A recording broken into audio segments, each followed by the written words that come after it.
Have you ever heard of Andy Owen?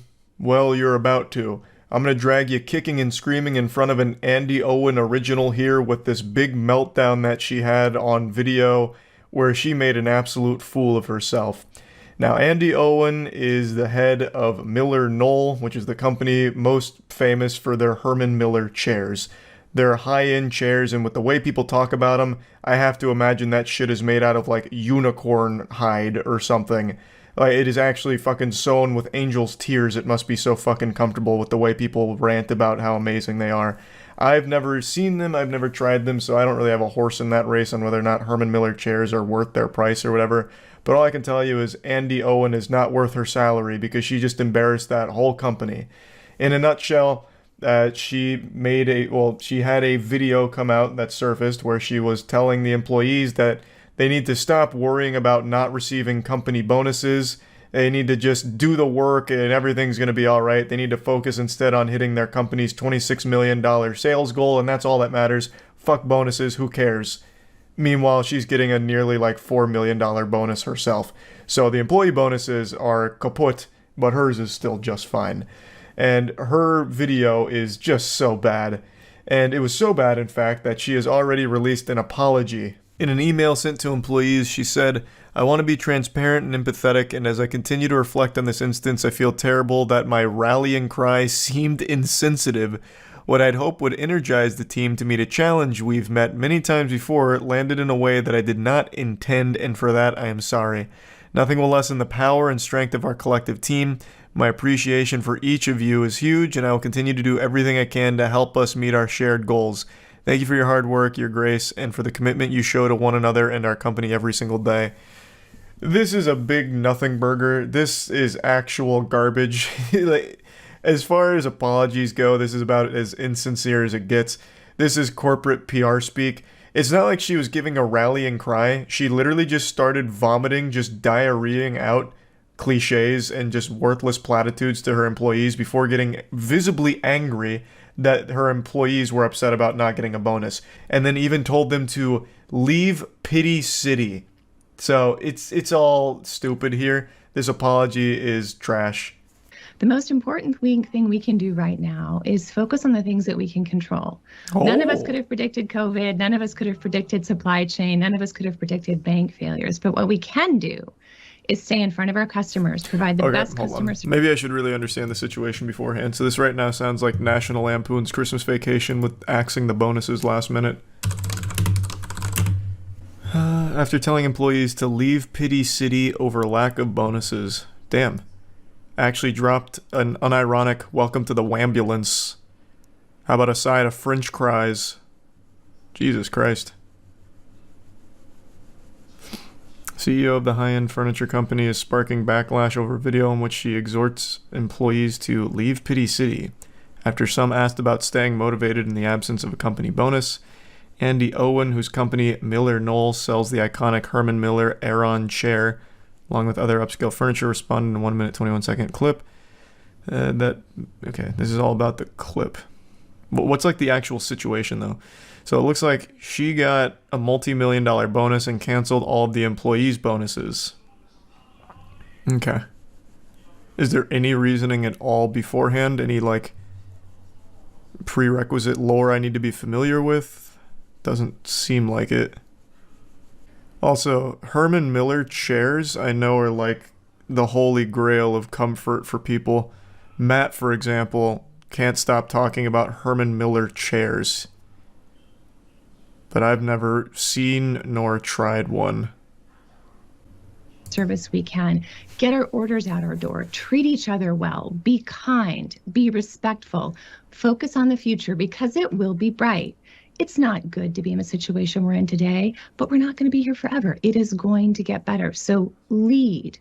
So many platitudes so quickly. Treat people well. Talk to them. Be kind and get after it. Don't ask about what are we going to do if you don't get a bonus. Oh yeah, she's starting to get a little animated. She's literally just regurgitating the biggest fucking cliches of all time. Everything she said there was nothing but buzzword nonsense. Jesus Christ. It reminds me of that clip from that streamer who's like, Well, why don't we just throw ourselves off a bridge? The world is dying. The animals are leaving. And that's okay because all we need is ourselves. And do you really need anything else? Or whatever. And then it goes into the Call of Duty montage. What was that speech again? That's up there with like some of the greats, like We Choose to Go to the Moon. I think it was Invader Vice. I think she was the one that said it, right? Oh, here it is. The planet is dying, the government hates us, the animals are leaving, the aliens aren't contacting us, we might be alone, but that's okay because do you really need anyone else? And then 30 Seconds to Mars starts playing. There we go, found it. I just didn't feel like getting DMCA'd by 30 Seconds to Mars. Jared Leto coming in. Get the damn $26 million. Spend your time and your effort thinking about the $26 million we need and not thinking about what you're going to do if we don't get a bonus. All right?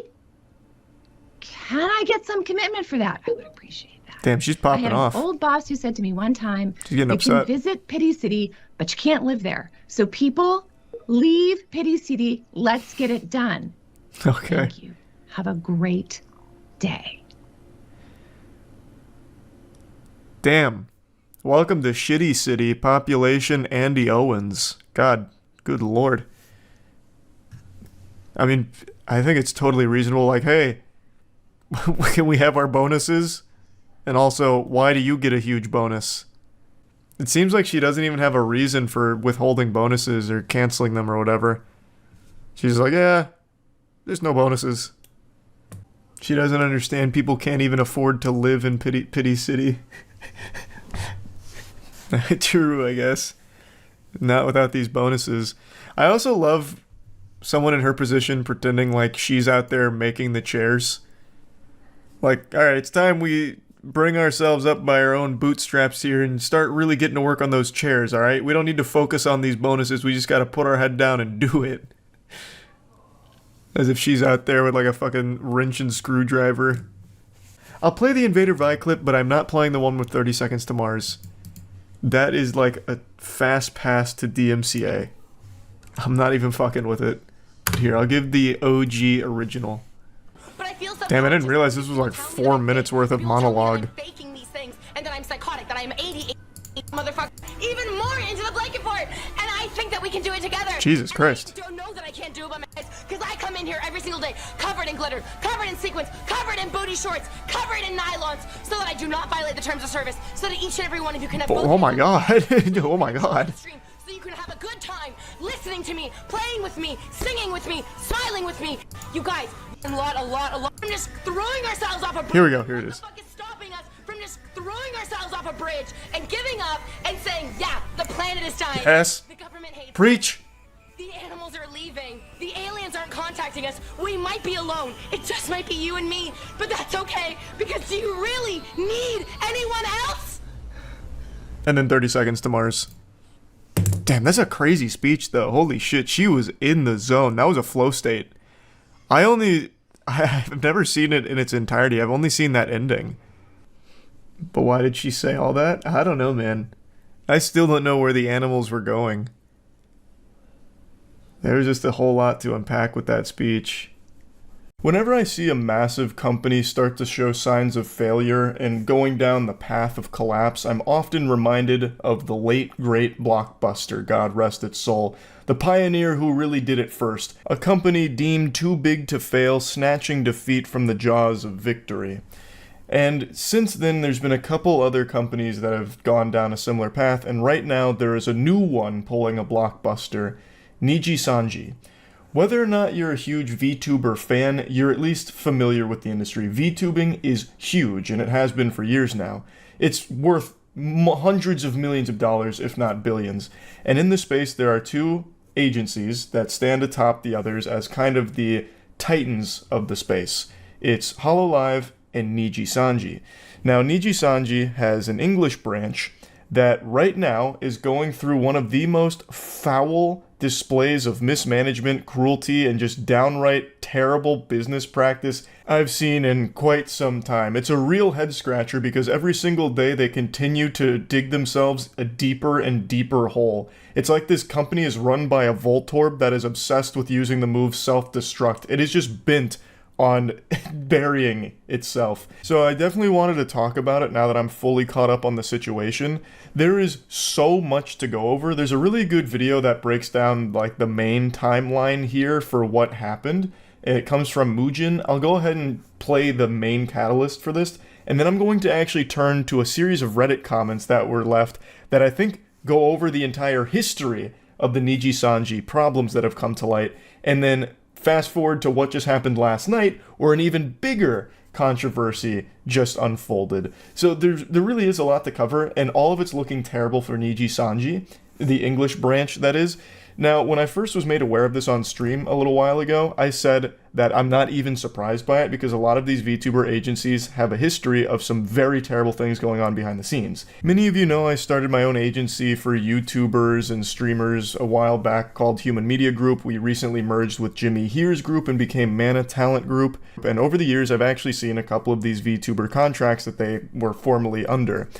And it is downright evil what some of them were doing to the talent that they manage. I obviously can't get into the specifics of it, but it is some horrible stuff, that some really bad stories and bad things that we saw from that. But even being familiar with some of the horror stories that we'd learned over the years from some agencies, I was shocked to see just how bad Niji Sanji was here.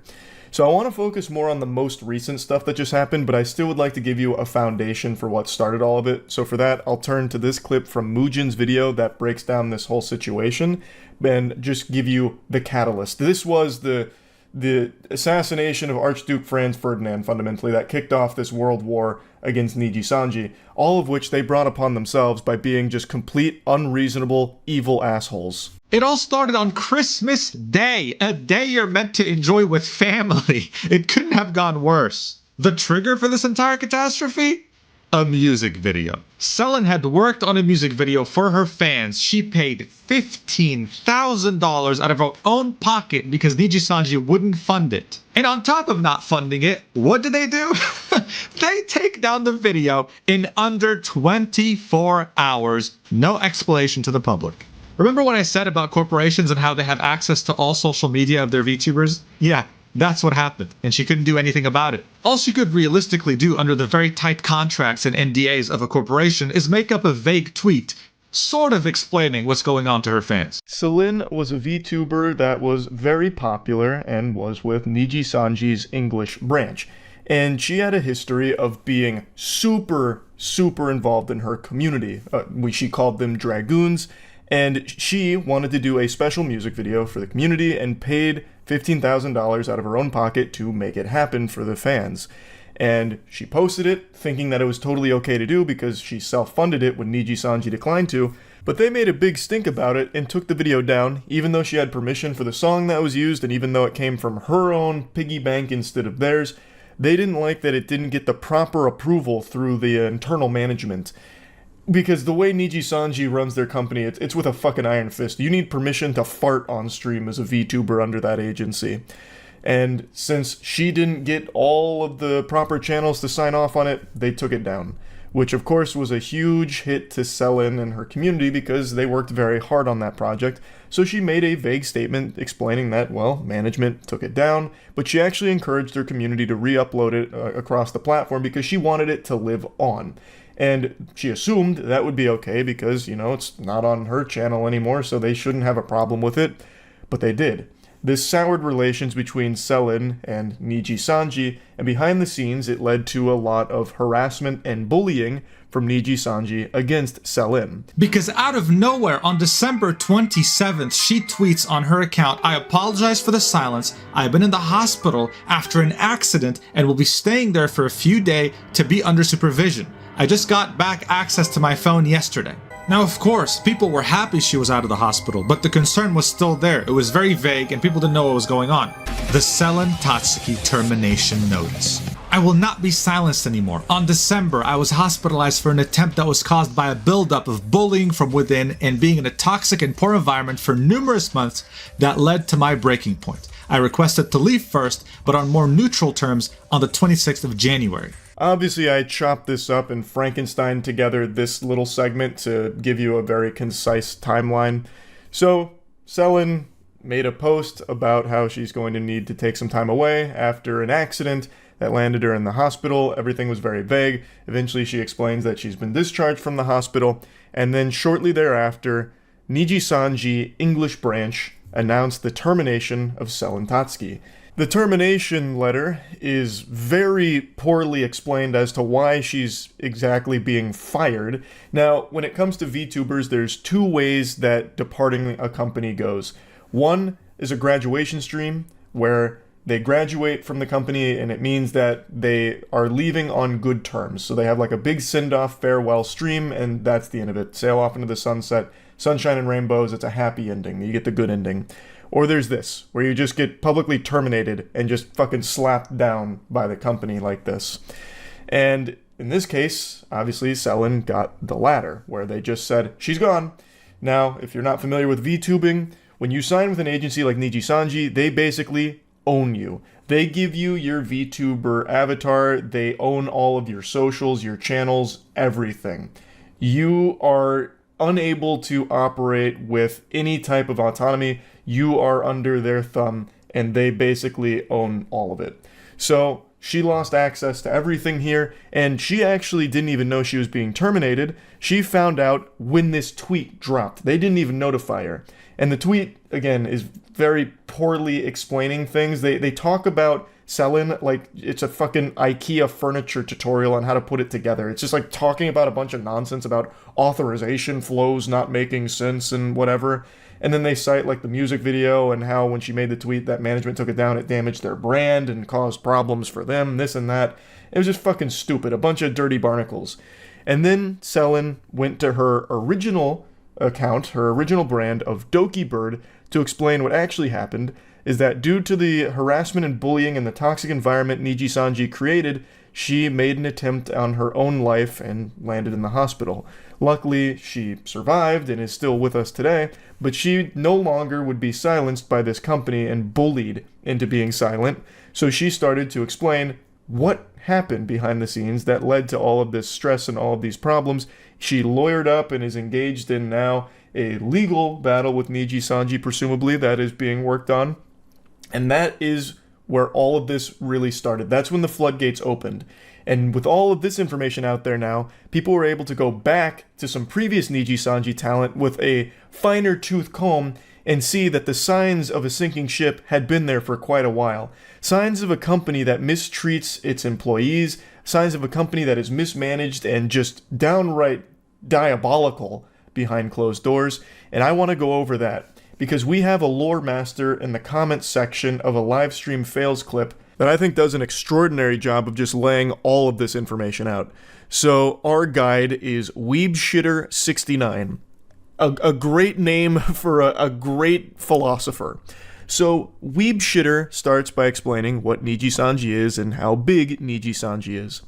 And then takes us back to the past. March 10th, 2023, one of Niji Sanji's newer talents, Zion Lanza, was terminated, which again is being fired, publicly, and then put out this bullet point list of the infractions that they accrued.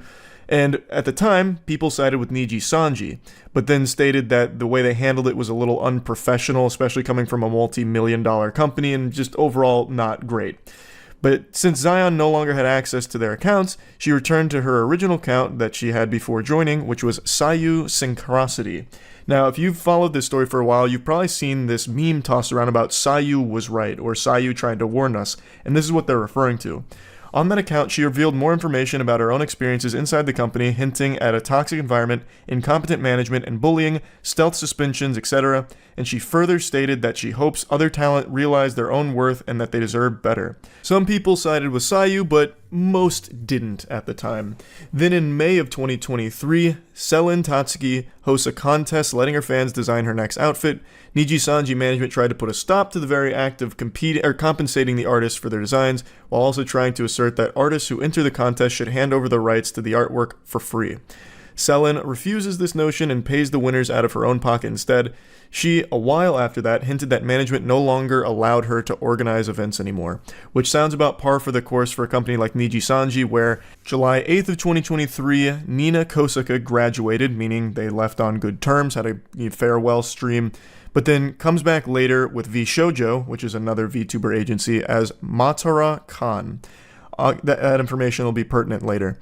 August 27th of 2023, Mista Rias also graduates, saying that he was burnt out and no longer had any drive, and reappeared shortly after as K9 Kudo, as the first male VTuber in V Shoujo. Again, information that'll be important here soon. Once they settled in, statements from both of them saying how surprised they were that management in V Shoujo were actually helping them achieve their creative aspirations started to come out, and how they finally feel like they have worth after being repeatedly told by some that they did not, strongly echoing Sayu's previous statements, even revealing that they did not receive the YouTube plaques on their own channels during their time in Niji Sanji, but rather that the company kept them.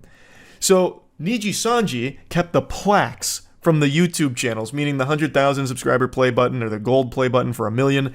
The talent didn't even see that, which is just such a scummy thing to do, obviously. Now, while Sayu was a relatively new member of Niji Sanji at the time, Nina and Mista were considered cornerstone, thus the tides started to slowly turn. And then they jump a bit forward in the timeline, and that's when they fast forward to the Selin Christmas catastrophe with the music video that got taken down by management. And then in January, with the departure of Pomu Rainpuff, more people started to wonder how bad things were at Niji Sanji. Pomu Rainpuff was one of their biggest VTubers and shocked everyone when they announced their graduation in January. And it was even more shocking when people didn't hear from Selin since they were friends. So that's when people started to worry about her safety. And then in February, another liver named Kyo Kaneko announced the graduation, which again brought the community into an uproar, wondering, why is there so many people departing all at once here? Is there like a waiting list, like this fucking purgatory or something with people waiting to go to the other side? And then on February 5th, Niji Sanji released that termination notice. And that's when Doki Bird talked about what actually happened with her hospitalization following her unalive attempt that was built up from the stress that Niji Sanji put upon her. And a lot of information started to come out, both from artists and other people who had previously worked with them, claiming that working with Niji Sanji was never very good. There was delay in payments, NDAs being sent multiple times with the wrong name, just so many different things. But Selin had always paid the artists out of her own pocket during this period of turmoil while trying to work with Niji Sanji. And following all of this new information coming to light, the public was understandably outraged, because this is just some deplorable garbage. The dam broke and they were flooded with tons and tons of angry fans. The tornado blew through and picked up 500 septic tanks, and the shitstorm that came with it was something that Niji Sanji couldn't have possibly predicted. So Niji Sanji's stakeholders started to suffer. They lost several sponsorships because of all of this. Apparently their stock price, like their valuation or whatever, started to plummet as well. It was a huge hit to their company, and it only continues to get worse by the day. So Selin revealed that she had spent like $250,000 of her own money on projects throughout the last year there, so she made no profit. And a very interesting piece of information that people brought up is that in December of 2022, Mista Rias had a slip of the tongue revealing that talent only gets 1% of merch sales, and other reports stating that it was a whole 2%. And this serves to showcase that Niji Sanji doesn't just harass and bully their talent directly, they also financially fuck them. That is downright criminal. Only giving 1 or 2%, if they're feeling gracious enough, of merch sales to the talent is mind-boggling.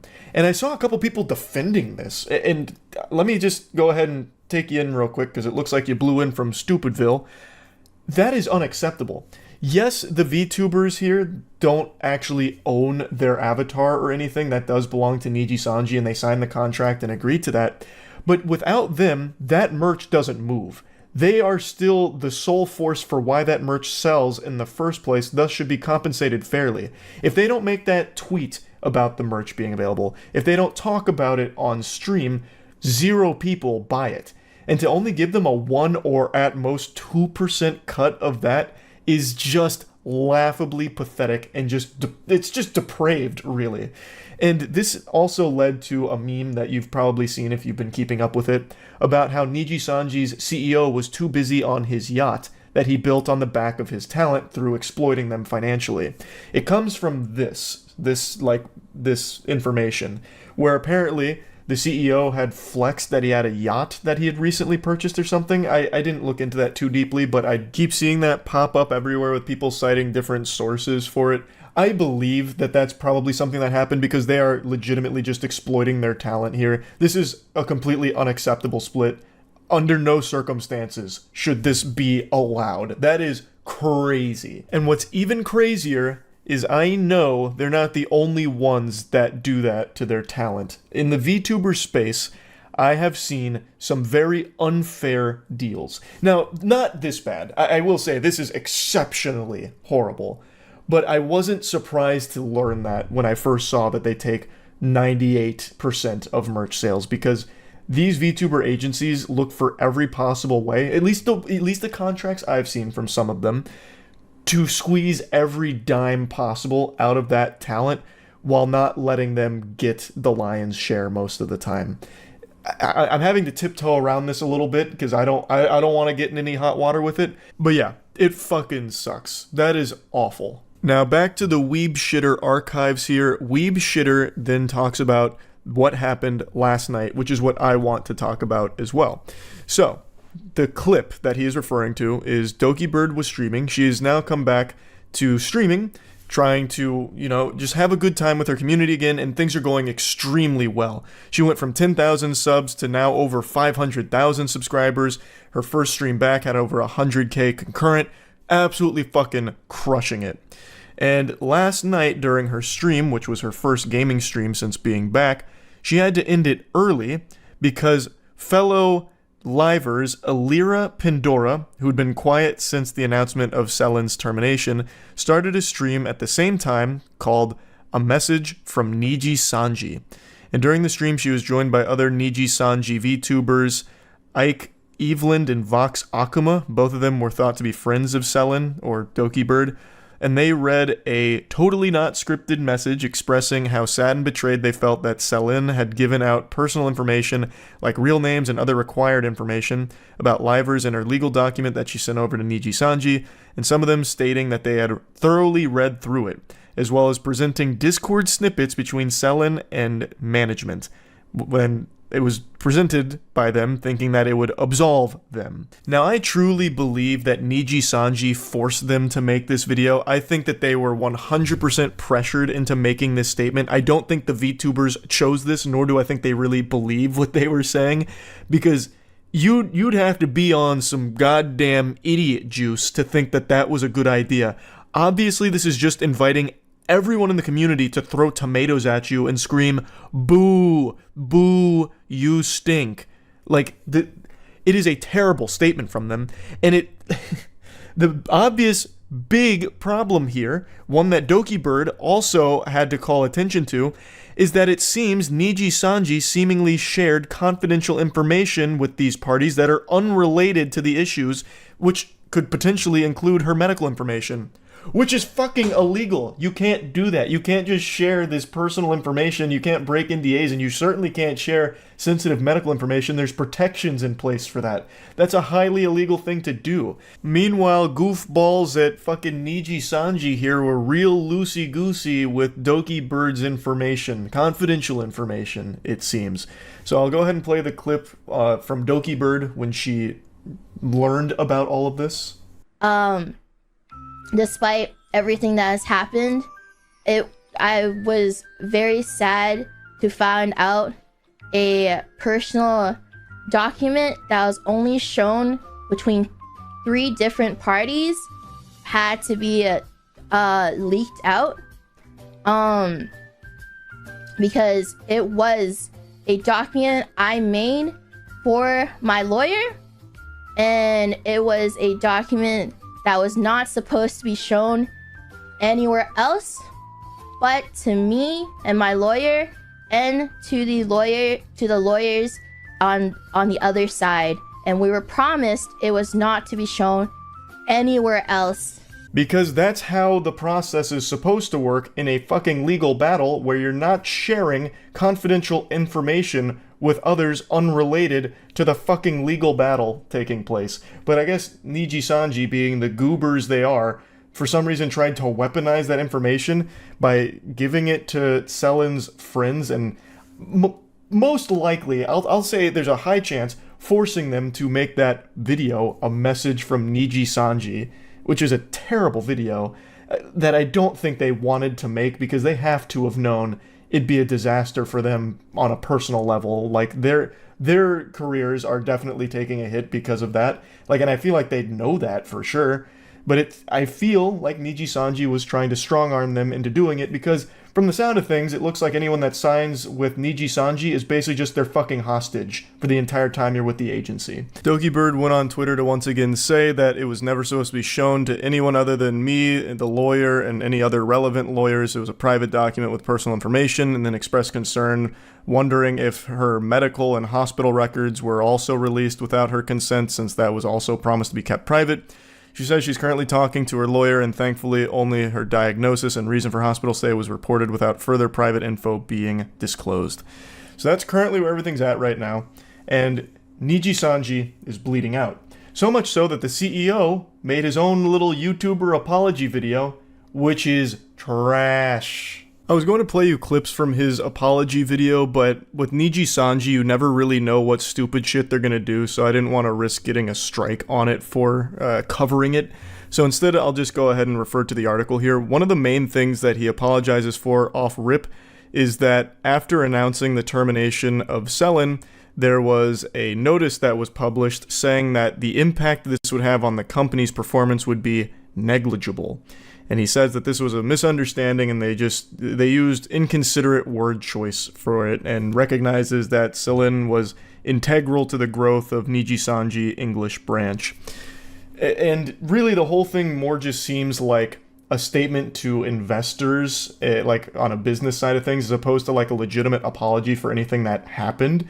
To me, it comes across as super corpo soulless suit speak, like, yeah, we terminated Selen, whatever, well, who cares? What really matters is the investors not losing faith. So we'll make this video to try and regain that investor faith so we can keep raking in those big bucks. He promises like very vague things about change is coming, we need better systems in place, that we're working towards this and that, but none of it really comes across as sincere, especially considering that if you really wanted to make a good faith, like strong stance, like we need to change, start with monetarily.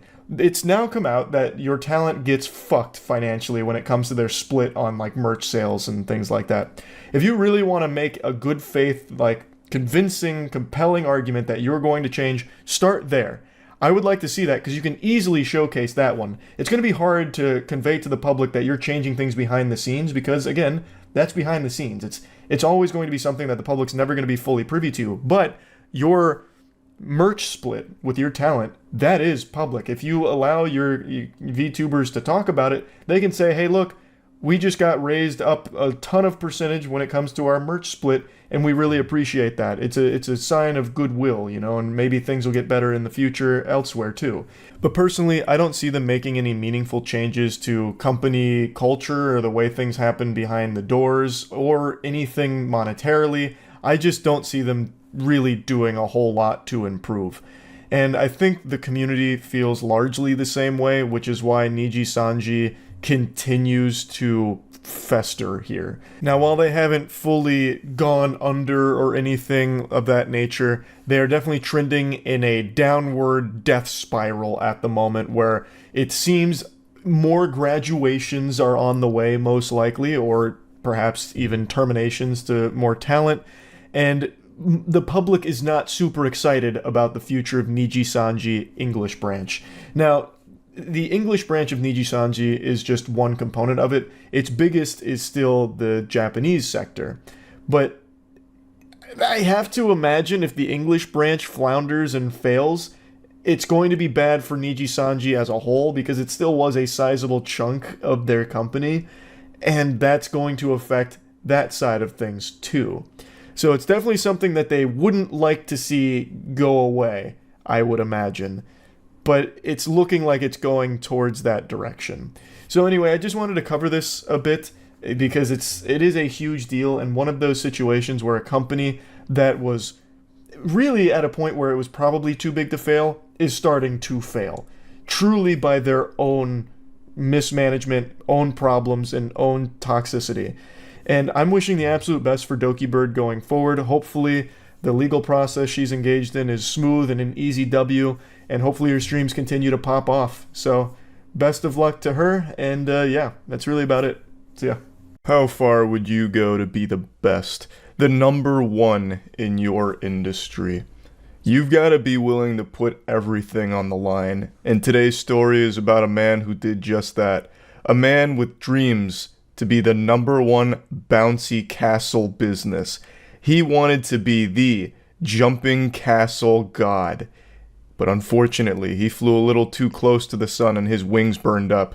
Well, not really his wings. He just burned up every business that also sold jumping castles. He committed a series of arson attacks on rival bouncy castle businesses. His name is James Balcom, and he looks like a silly character you'd make with the Dark Souls character creator. He's currently serving an 11-year sentence for all of this, and I just found the whole story so wild. I legitimately feel bad for all of the rival businesses because a few of them lost their entire business to his arson attacks.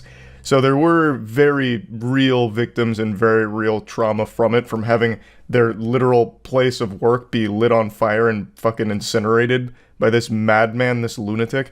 So I wanted to go over this story here because it's a weird one.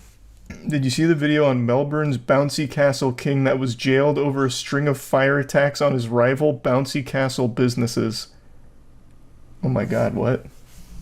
Anderson threw a Molotov cocktail through a smashed window at a business, causing a huge blaze that engulfed the factory and destroyed 110 jumping castles.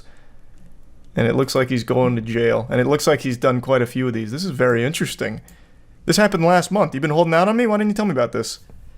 Jumping castle operator jailed over arson attacks on Melbourne rivals. James Balcom set on destroying rival businesses that if one fire caused minor damage, he commissioned another. Wow. He desired to be the number one in Melbourne's jumping castle game, and it's seen him jailed for up to 11 years over a series of arson attacks. What a crazy thing to commit your life to, being the number one jumping castle guy. The whole bouncing castle cartel. It's so weird. It seems like most often the most unhinged business people are the ones in like the children's entertainment center or sphere. Like the bouncy castle guys running like an arson unit to take out competitors. Surprised this isn't from Florida. Fucking true. Amen. I am almost disappointed it's not from Florida, if I'm being honest. The County Court of Victoria heard that Balcom, whose company Awesome Party Hire was ranked number one on Google after he commissioned the attacks on rival businesses, was arrested after he ordered that his own shed be torched. Galaxy Brain covering his tracks. No, I'm not the one behind the arson attacks. Look, someone lit my empty shed on fire last night. We have to put a stop to fucking Firefly ASAP. Please, God, anyone, the Human Torch has gone loose. He's rogue. Only way to stay on top. I would argue the only way to stay on top is to legitimately be the best jumping castle business as opposed to the only one that's not lit on fire. For example, let's say I'm in the market for getting some bouncy castles and I really want high quality product. I'm checking Google and Awesome Party Hire's number one. But then I scroll down and it says like all of the ones underneath it are literally cremated. I'd be like, this is fishy. I'll just get a bigger birthday cake. Fuck the castle. I feel like there'd just be like a very big red flag if that is the only jumping castle business that's left standing. 3 days after a March 2017 fire, Anderson was arrested and subsequently named Balcom as the instigator of the blaze and the attacks on rival businesses. Oh, so this has been going on for a while. Balcom, 58, appeared on Thursday by video link from prison in the county court where he was jailed for up to 11 years.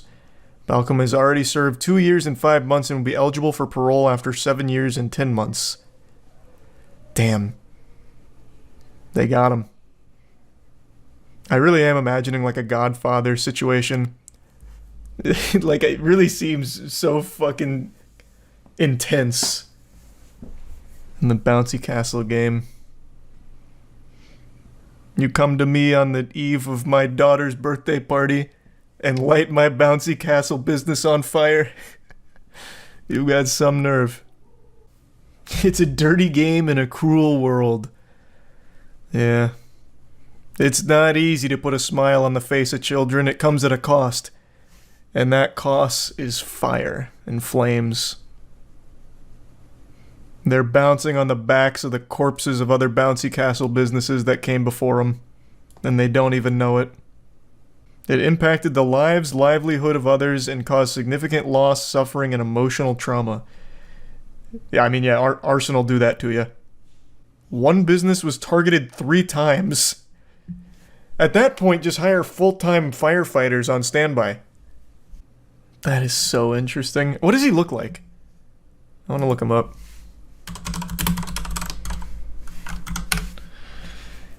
Oh, wow. This... I imagine you also got an image in your head of some, like, lunatic-looking guy. I'm just going to tell you right now, he looks exactly like the image you have in your head. This looks like an AI-generated arsonist. What the fuck? It's always the people you least expect, I suppose. Jesus. Why is his head so pointed? I don't know, man. I didn't create him in the Street Fighter 6 character creator. I have no idea. I didn't work on these sliders. He got done dirty, though, I'll tell you that much. God, this is so powerful. You became very successful in the jumping castle industry, but you also became completely fixated and obsessed with it. It consumed your every waking moment, Court Judge Stuart Bales told Balcom. You became the Dark Knight. You fell right into the Joker's palms. You're better than this, James. Gotham deserved more. Is that a mugshot? Yeah, he's already served 2 years of his sentence. So this must have been when they brought him in.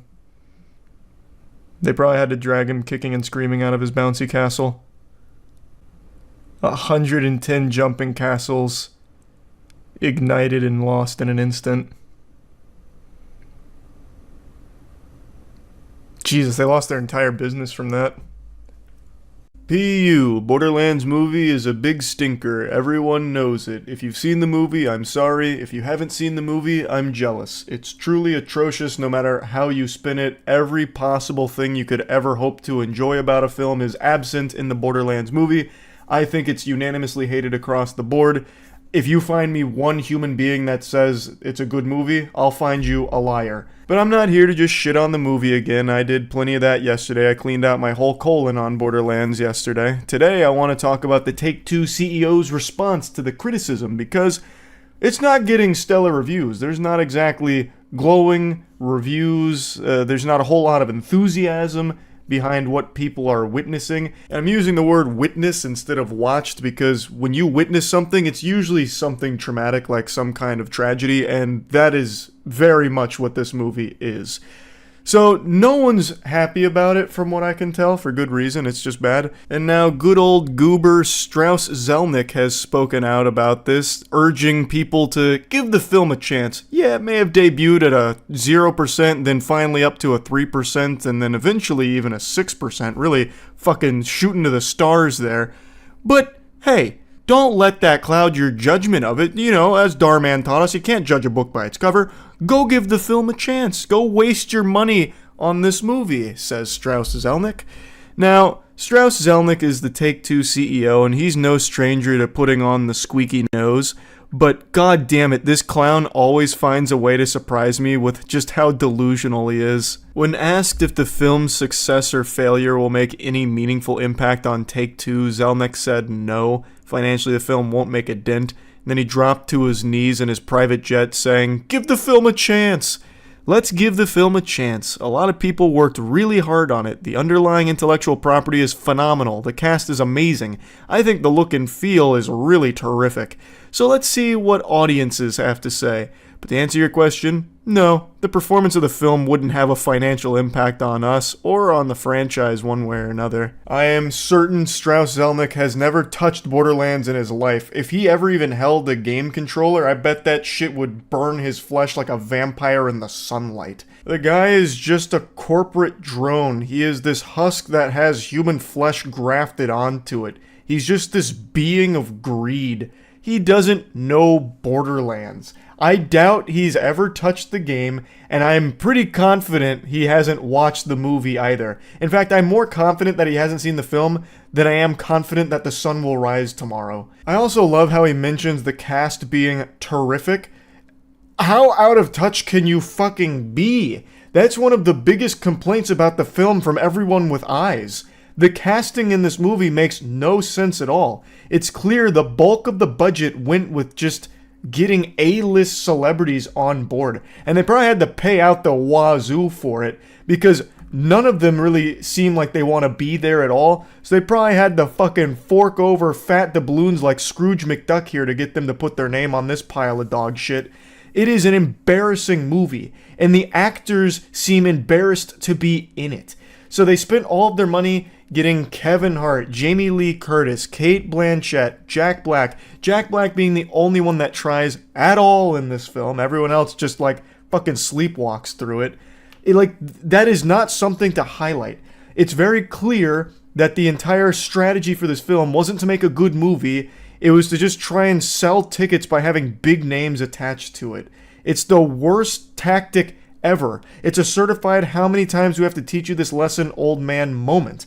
There are so many video game adaptations that have come before this that have proven infinite number of times now that this formula doesn't work. If you make an adaptation that doesn't pay respect to the source material and just doesn't even try, it doesn't work.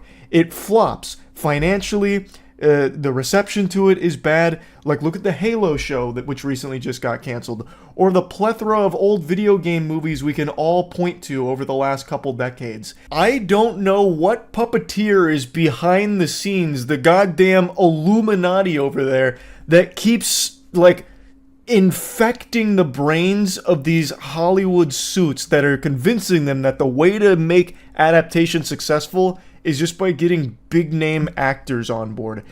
It just doesn't work, and they keep doing it. It's actual insanity. They spent $90 million on this star-studded cast for this $5 fart of a film that they produced here. It makes no sense. If you make a bad movie, it doesn't matter how much star power is behind it, it's not going to succeed. I don't know how that lesson hasn't been learned yet. Strauss also reached deep into his bag of tricks here to try and get more asses in the seats by playing the classic, come on guys, people worked really hard on this film, we should all support it. There's a bear shit in the woods, obviously there were some hardworking people behind the scenes on this film. Also, Strauss, since you really seem to care so much about the hardworking team here, you might want to look into why some of them didn't receive proper credit for their work. That's a bit suspicious, that's weird. But anyway, yes, there were people that worked hard on this movie, no doubt.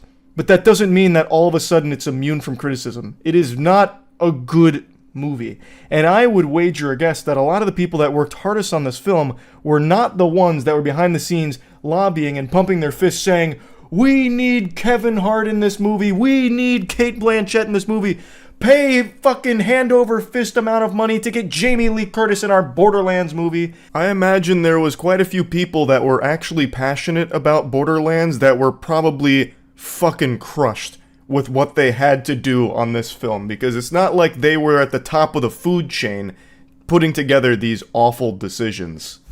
And I also imagine the VFX department was dreadfully overworked, like Hollywood has become so accustomed to doing here, because ultimately the visuals are really, rough. And I never blame the VFX departments for that, because now I've become very well aware of just how cruel the industry is to that entire sector, and my heart actually breaks for them. So I imagine all of the hardest working people were the ones that Strauss doesn't know a single name of. It's so silly to try and deflect by calling in the wambulance about, like, come on, someone worked really hard on this, you can't be mean to it. Like, that doesn't make any sense. It costs $15 to $20 per ticket to see this movie. That's a lot of fucking clams. And it's not worth it at all. And there's nothing wrong with talking about why it's not worth it. He then has the nerve to say that Take-Two is really selective about what games it turns into films, and says that the company doesn't want its imprint on anything unless it's superb. Really, Strauss? You would consider the Borderlands movie superb? This would meet that criteria? He then goes on to just reassure everyone that it's not core to them, you know, they don't need to be doing this because it doesn't have like a massive effect on them, like their bottom line or anything, so it'll probably maintain its approach to only doing so selectively in the foreseeable future. But this article did remind me that there is another project in the work here, a BioShock film at Netflix. If that didn't oh my god, I'm having a full-blown Porky Pig moment here out of pure disgust. If that didn't send shivers down your spine, I don't know what will. A BioShock Netflix film following the banger that is the Borderlands movie. What a recipe for success, huh? Who's counting the days, right? Like, get your calendars ready. I can't wait for that fucking thing to drop. That's gonna be a real heater. Throw out all your DVDs and Blu-rays and forget everything you thought you knew about cinema, because it's about to be redefined with the next fucking Take-Two film project here with BioShock coming to Netflix. Oh my bussy trembles in fear at the thought of how bad that might be. If the Borderlands movie is any indication of the quality coming forward, we're in for a real treat with the BioShock film. I'm already just preparing to be really stunned at how bad that one might be. They'll drop like the announcement trailer and it'll reveal that James Corden has been cast as a Big Daddy. It's just so weird to me how we're still getting horrible adaptations. The roadmap is there. We have seen so many good adaptations recently. Like, you can see that all of the success is right there, and they just out of spite choose not to follow that and instead just be like, no, we know better than fans of the property that we're adapting. In fact, we know the direction that people actually want to see it to make it accessible to all audiences. And then they do what they did 20 years ago when every adaptation was trash. Let's all point and laugh at the absolute floundering it's doing in the box office right now. It's open to $4 million so far. On a $100 million budget, that is super rough.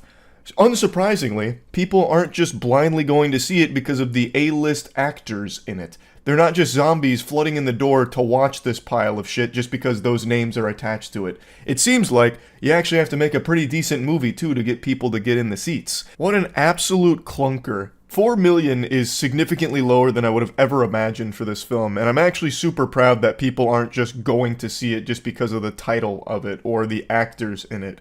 It really isn't worth the time or money. So it's very reassuring to see that it's doing so poorly here, because it, under no circumstances, should succeed. It's purely a cash grab that isn't grabbing much cash right now. They actually would have made more money if they just compiled every cutscene from the Borderlands series into a movie and released it for free on YouTube. They probably would have made more off just the fucking AdSense from that, as opposed to this $100 million theatrical catastrophe. But yeah, don't listen to Strauss. It's not worth giving the film a chance. The movie's just bad. That's about it. See ya.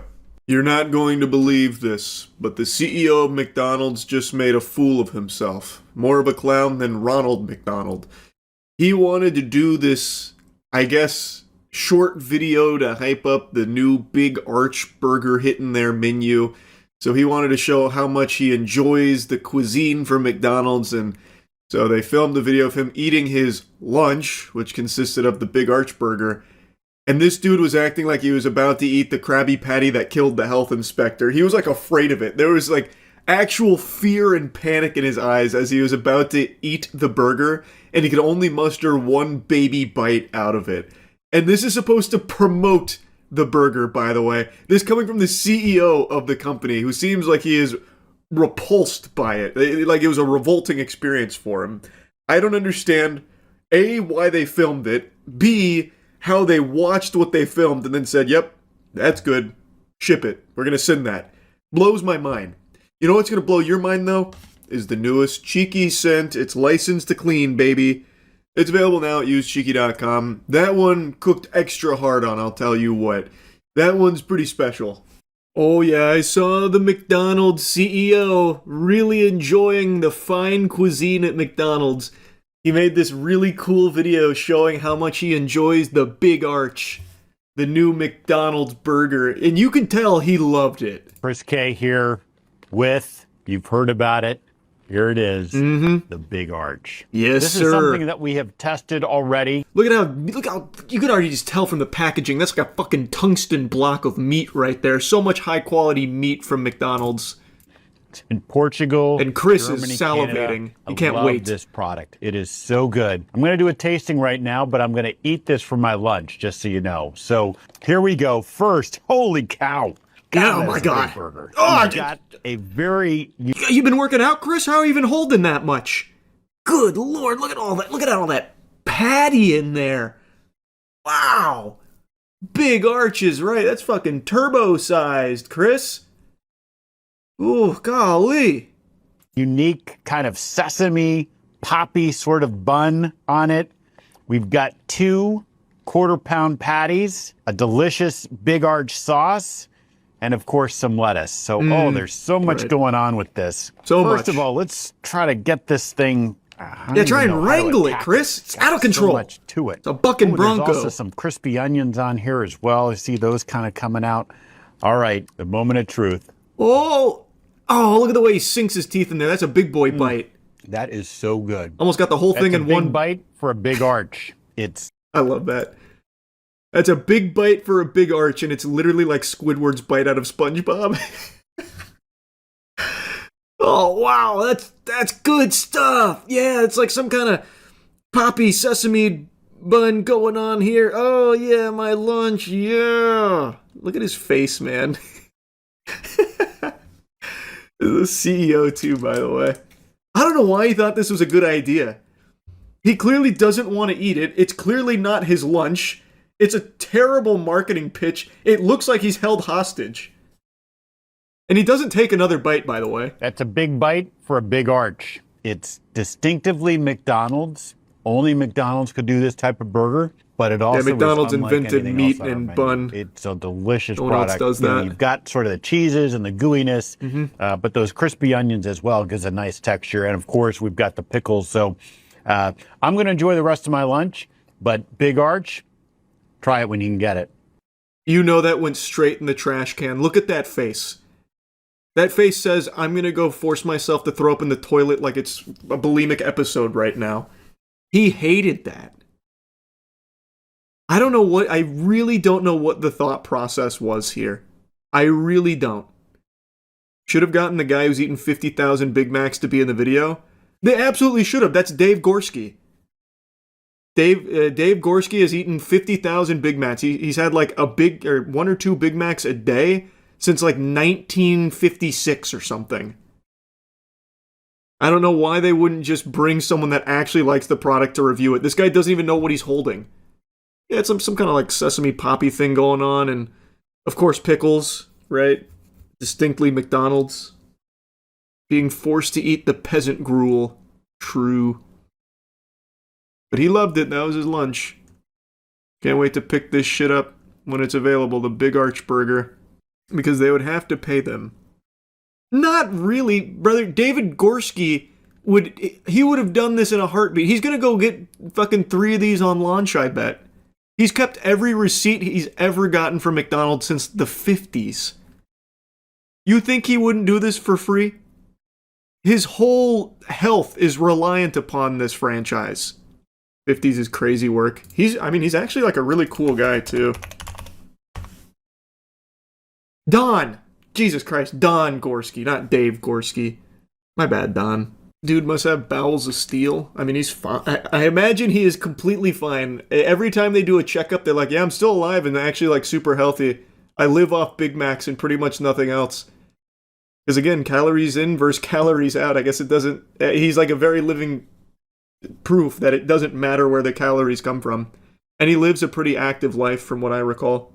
When I started eating Big Macs in 1972, they came in a 70s, box like not this. 50s. Donald Gorski ate his first Big Mac on May 17th, 1972, and he says it was love at first bite. I actually ate 9 that day. I went there at 11 o'clock. I had my first 3 Big Macs ever. I could get 3 Big Macs, a fry, and a Coke for $1.87. In 1999, Donald set his first Guinness record for most Big Macs. I forgot that he keeps these too. That's actually adorable. He keeps his receipts. But I forgot he also kept these. I've had a big... I think he's just a pretty cool guy. Like, as odd as it is to live solely off of Big Macs for your main nutrition, he's like a normal guy outside of that. He's just a little quirky. Man's got a hobby. He thinks Big Macs are perfect, so he doesn't deviate from the path of God. You should find him and take him to Culver's. Imagine. I try and convert him. Don Gorski ate 34,000 Big Macs, and then one stupid asshole in Florida took him to Culver's and changed his whole outlook. Now he eats 24 chicken tenders per day. Have him do blind taste tests with different food places, see if he can tell the difference. That would be fun. I am confident he would be able to identify the Big Mac immediately, but I am curious how well versed he is in others, because he does eat other things. It's just primarily what he consumes on a daily basis is Big Macs. From what I recall. What do you get from Culver's? It depends. But mainly I've been getting their chicken and broccoli. They have legitimately the best broccoli in the game. Usually if you're getting fast food broccoli, you're begging for salmonella.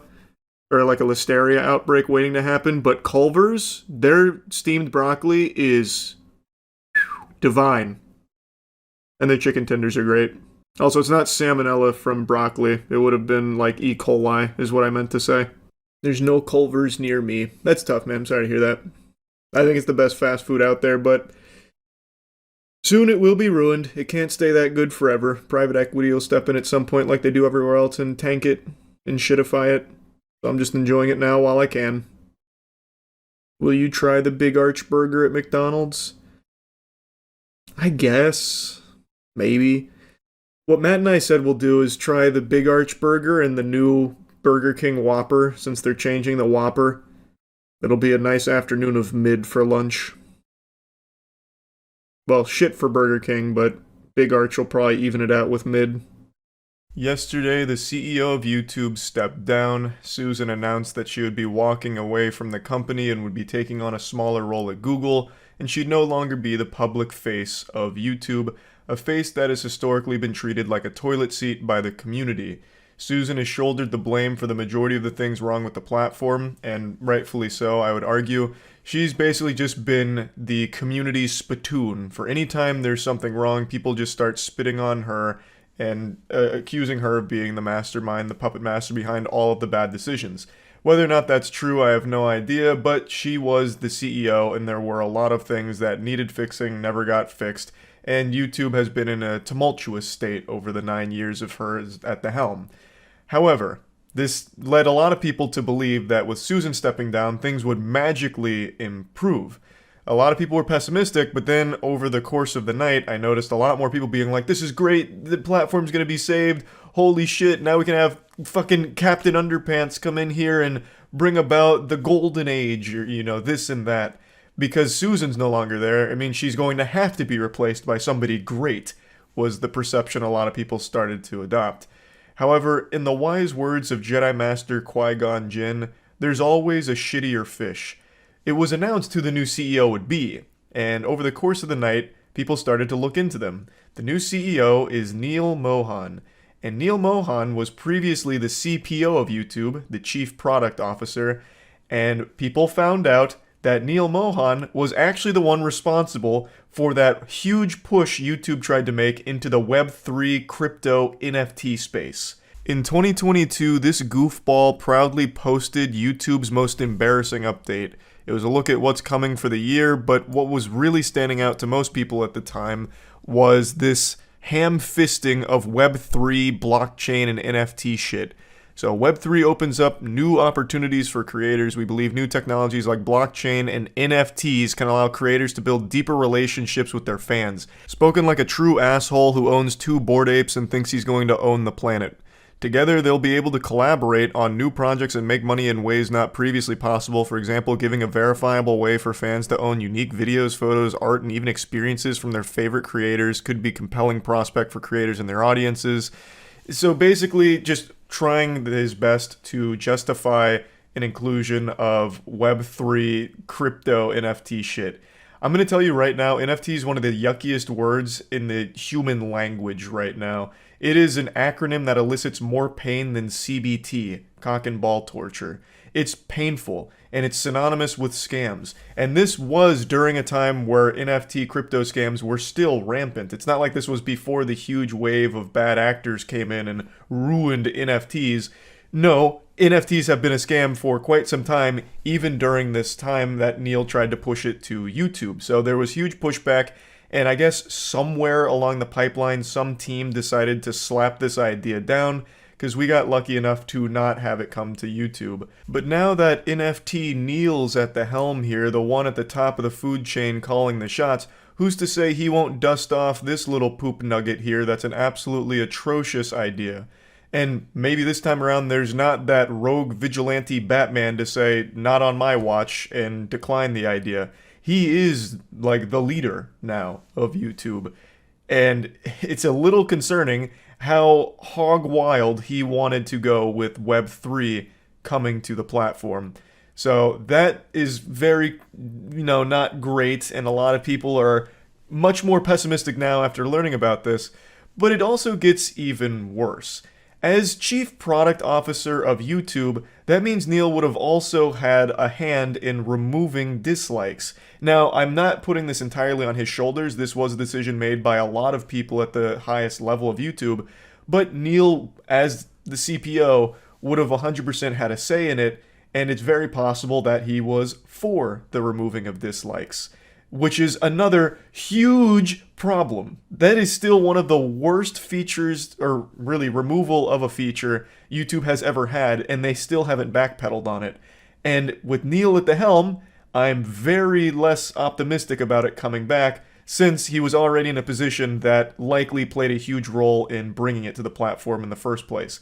I see a lot of people misattributing this solely to a Neil idea, but I can find no information on him being the one that proposed it. He was just leading a team that obviously worked on it.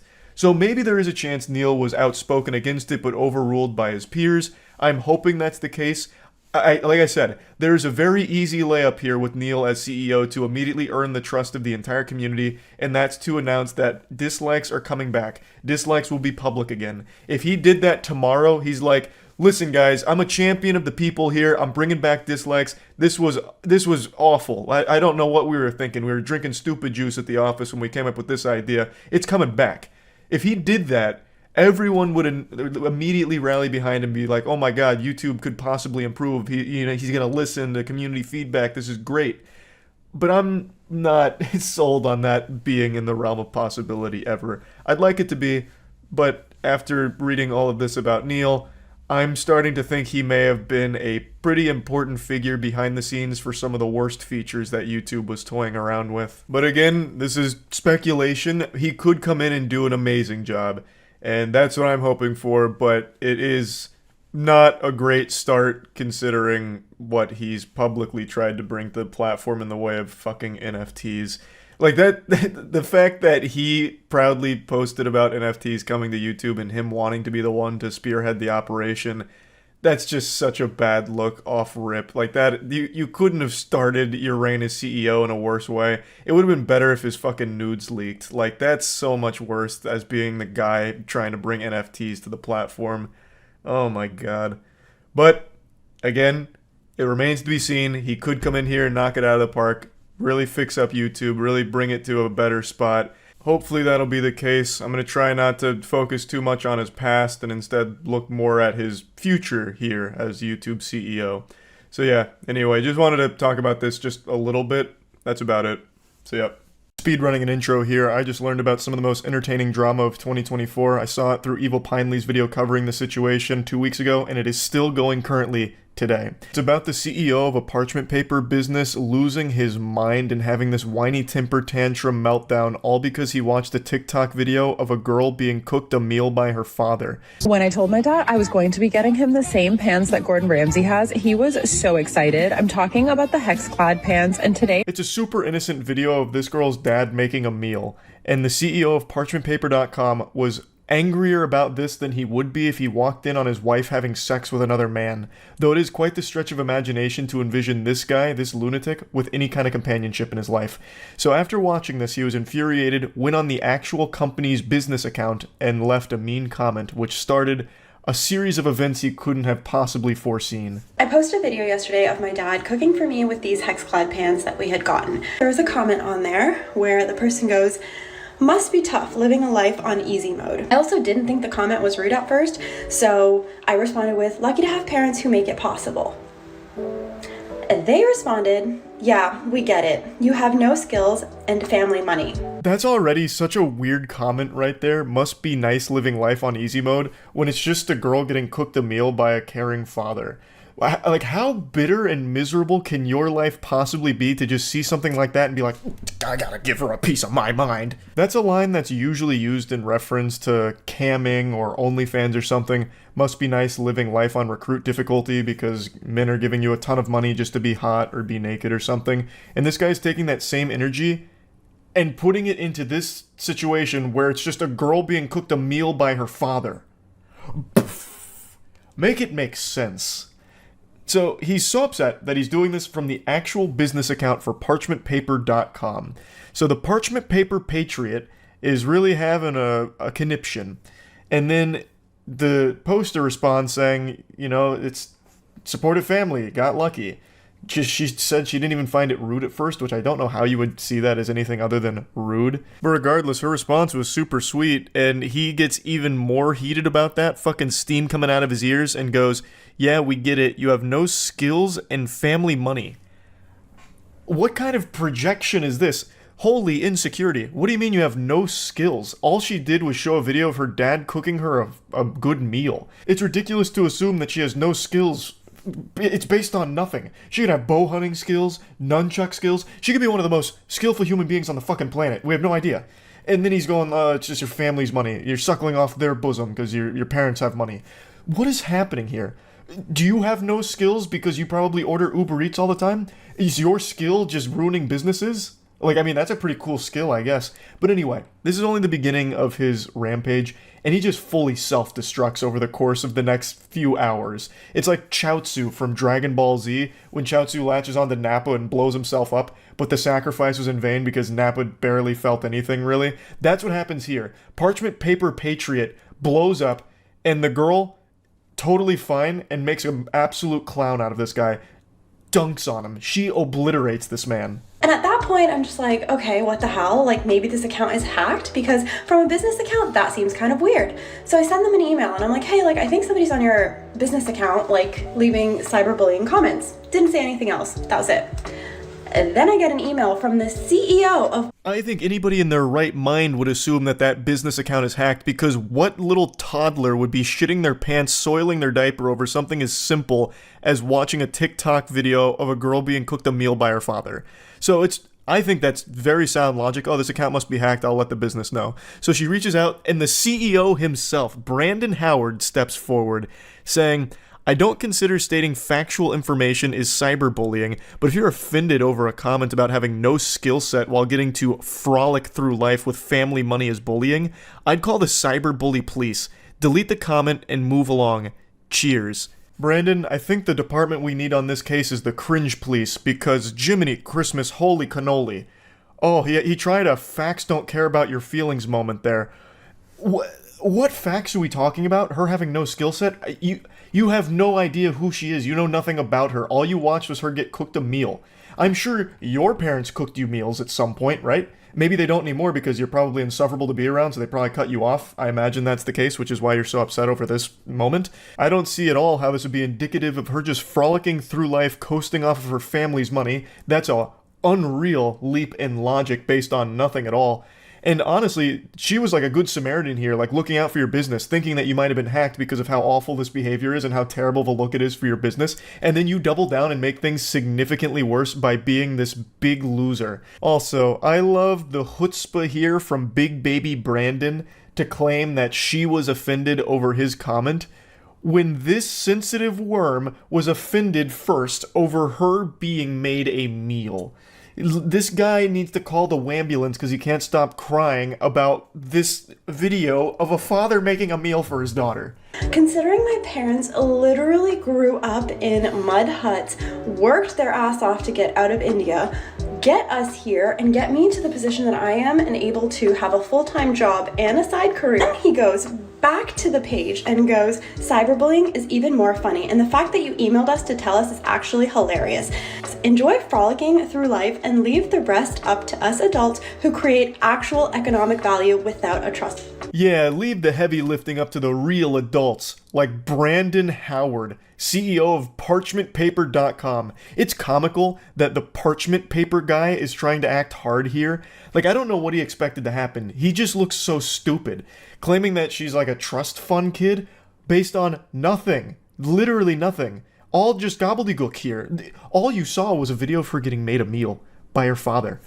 How could you possibly connect all of these weird dots? To me, it seems like the person who's really frolicking through life on easy mode is you, who has unlimited time in the day to respond to random people on TikTok and leave comments that just let everyone know that you're an outrageous asshole.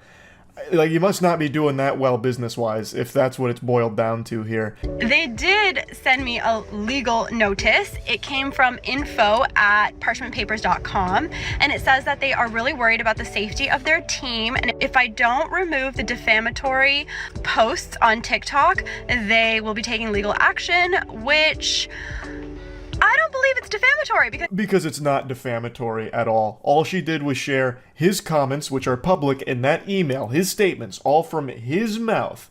This stupid douchebag is just doing one of those desperate Hail Mary maneuvers when they have nothing else left and trying their absolute best to save a sinking ship from the holes that they themselves have poked in it. And it doesn't work. And it actually leads to him looking like even more of a clown because she points out some pretty interesting things about this cease and desist. So yeah, like, I don't believe it's defamatory. I also don't believe you have a legal department because you signed it incorrectly. It says legal department at parchmentpapers.com. You forgot the dot. Did you forget to delete the part where it says like your contact information because you're using a template?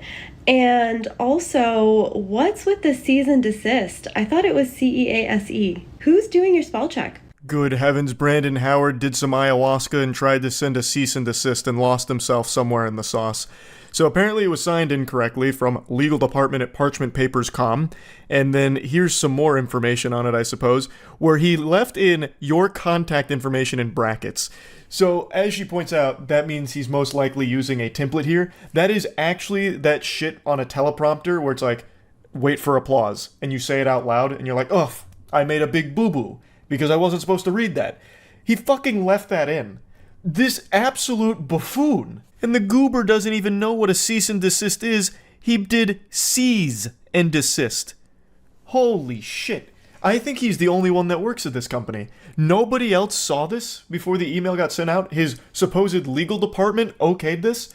If he does have a legal department, they need to be fired right now. They need to get fired yesterday. Because that is a disgrace. That is not a legal document whatsoever. Fucking your contact information in brackets, cease and desist. You couldn't have made that any worse. This legal document he tried to send over is now more worthless than the parchment paper that he's built his life upon. Another day, another email. This time you decided to fix the typos. Congratulations. And you also told me you're fixing the typos. Very interesting thing for your legal department to say. Oh, brother, this guy stinks. She is cooking him harder than the meal that her father cooked her in the first place that started all of this. I love how he proudly calls attention to fixing the typos. Like a student in class, like, excuse me, teacher, I fixed the spelling mistakes in the cursive. Fix the typos just in case you couldn't figure out. We're very serious about this issue, as your direct actions to intentionally harm to us. Oh my god, the grammar is diabolical as well. And our company is not being taken lightly. We expect action to be taken within 48 hours. See attached. It's probably a picture of Brandon Howard's butthole here going spread goatsy on her. So, this is clearly, again, written by someone that is lacking a 4th grade education. Brandon, I think your first hire at parchmentpaper.com should be an English tutor for yourself here. This is bad. How you even attempt to run a business is beyond me. I guess they just let anyone into the parchment paper industry these days. But, yeah. So, Brandon again tries to strike back here, and again looks super dumb for it. But congrats on fixing the typos, idiot. But your cease and desist at the bottom, I saw that it said rocketlawyer.com. So of course I had to call them and ask them, is this a real legal document? And they said no immediately, and they said this looks like a phishing scam and you should probably not respond. Oh god, even rocketlawyer.com's shooting spitballs at Brandon now. Just saying that, no, it's definitely not real. It's probably a phishing scam. Don't respond to it. Oh, what do you use the parchment paper for, Brandon? Honestly, it's almost poetic that the guy who owns a paper business can't read or write very well. I think that's poetic almost. Anyways, then you decided you're going to start using my work email, which is public, to sign me up for corn sites, for Scientology, but you forgot that those companies will actually send you the IP where the accounts were made from. And it's funny because it's pinging in California, and I'm not in California, so... But I do remember that on Trustpilot, when you had your address up, it was coming up in California. Suspicious, huh? Brandon's out here collecting L's like they're the Infinity Stones. He is greedy for that shit. He can't stop losing. And I can't stop thinking about how he signed off that legal document about, like, having 48 hours to comply or whatever. Trying to give it, like, a deadline. Like, this is the ultimatum. You've got to do it within 40 hours or else it's gonna get serious if you couldn't tell. That's just so lame. Like, I feel like he must have just watched Mission Impossible at some point. This message will self-destruct upon finishing.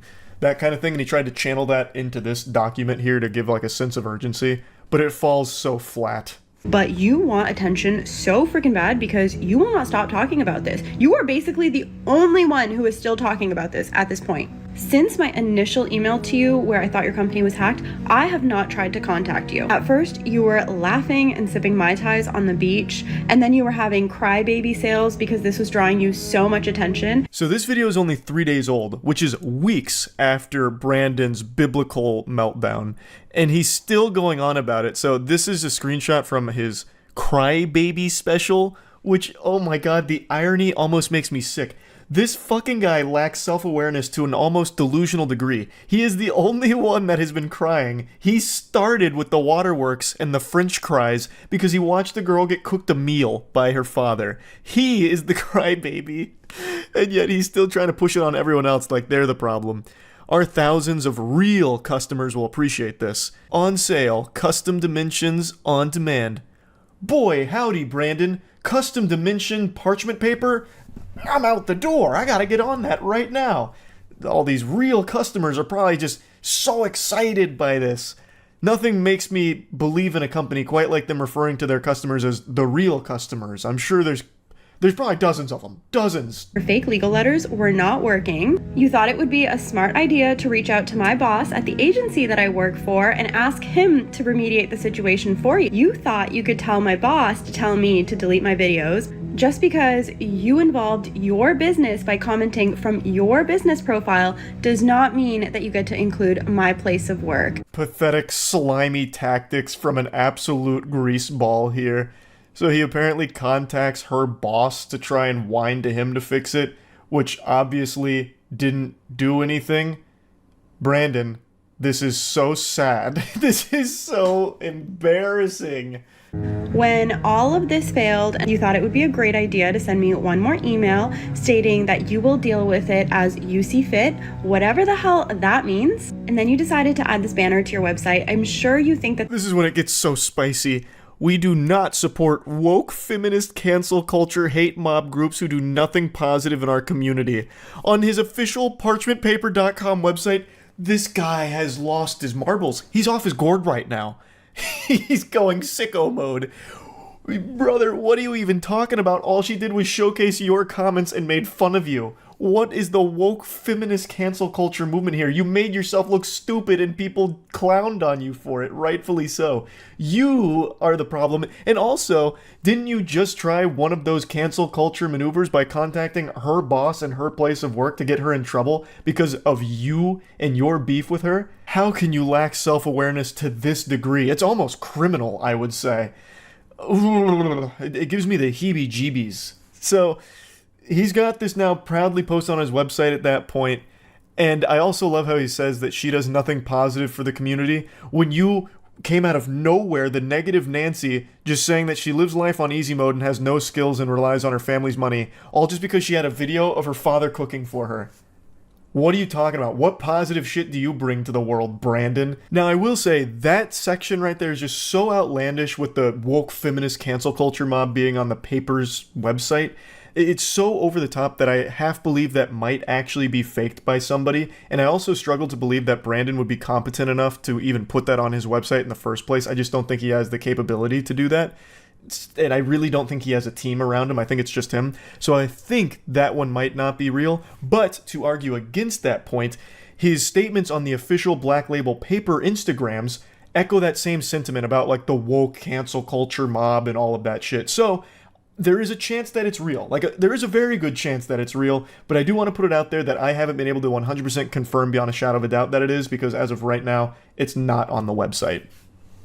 But he could have just deleted it after backlash. But you continue to talk about it, you continue to make stories about it, and you continually want the attention. As if all of this was not enough, you decided that you were going to start making all of your stories on your Black Label Paper account involving your other company now for no apparent reason. Take down another company, why don't you? So this is his other business that he's now calling in off the bench for this drama. I cannot imagine why he thought that'd be a good idea, but it's Black Label Paper.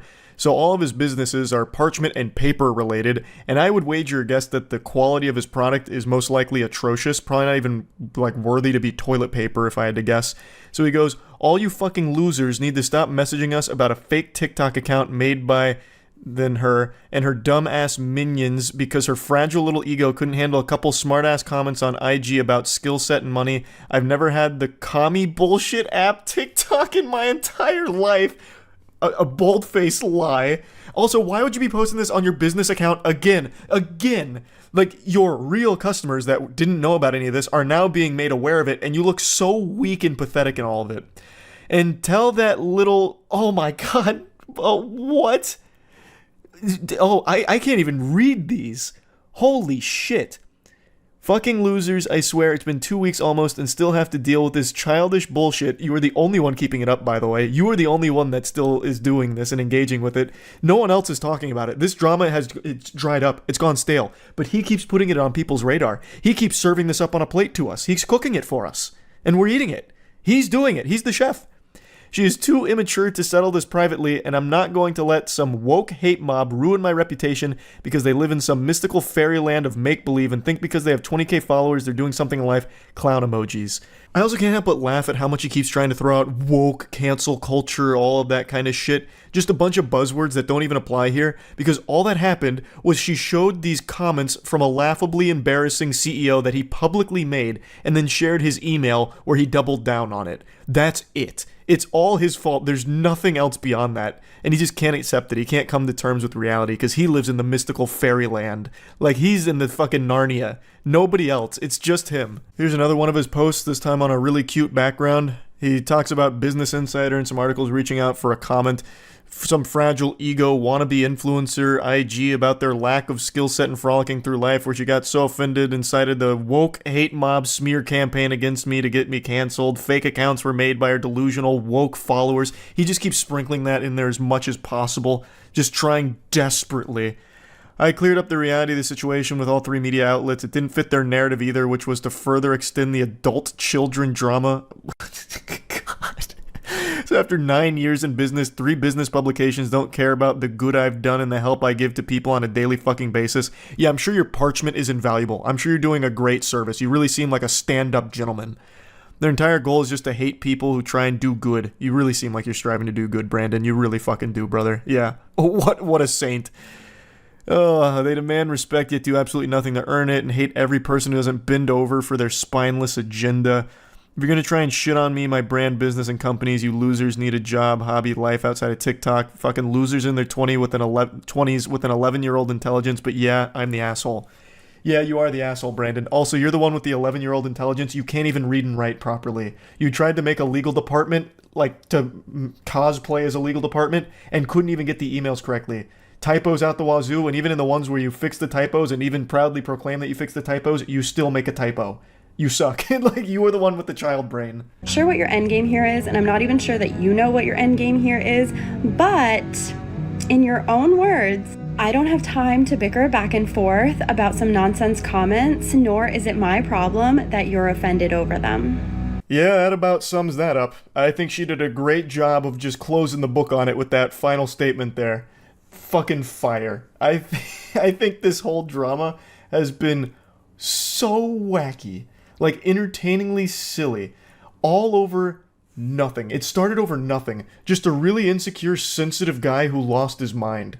And couldn't help but do as much damage to him and his business's reputation. And very impressive stuff. I had to talk about this when I learned about it. Huge thanks to Pinely for showing me this, because this is gold. This is some of that, like, top tier drama. You know what I mean? So I had to talk about it. That's about it. See ya. Have you seen the Scentbird CEO? She does a podcast with her eyes closed to talk to spirits and said Hitler wasn't bad. What? The Scentbird CEO does this. Wait. I know Scentbird. Yeah, wait, you're right. The Scentbird CEO claims to be a spiritual medium. Or, sorry, not a spiritual medium, a spiritual guru. The co-founder of the Netflix for Fragrance, Mariah Nuraslamova, has been moonlighting as a spiritual influencer. Comments on extraterrestrials, The Matrix, and Hitler have recently attracted negative attention. Your teeth are not randomly crooked, there is a spiritual meaning. Every little aspect of the tooth is a map, right? This sounds beautifully unhinged. You see they found a cave on the moon? Oh, we got moon troglodytes now? That's pretty cool.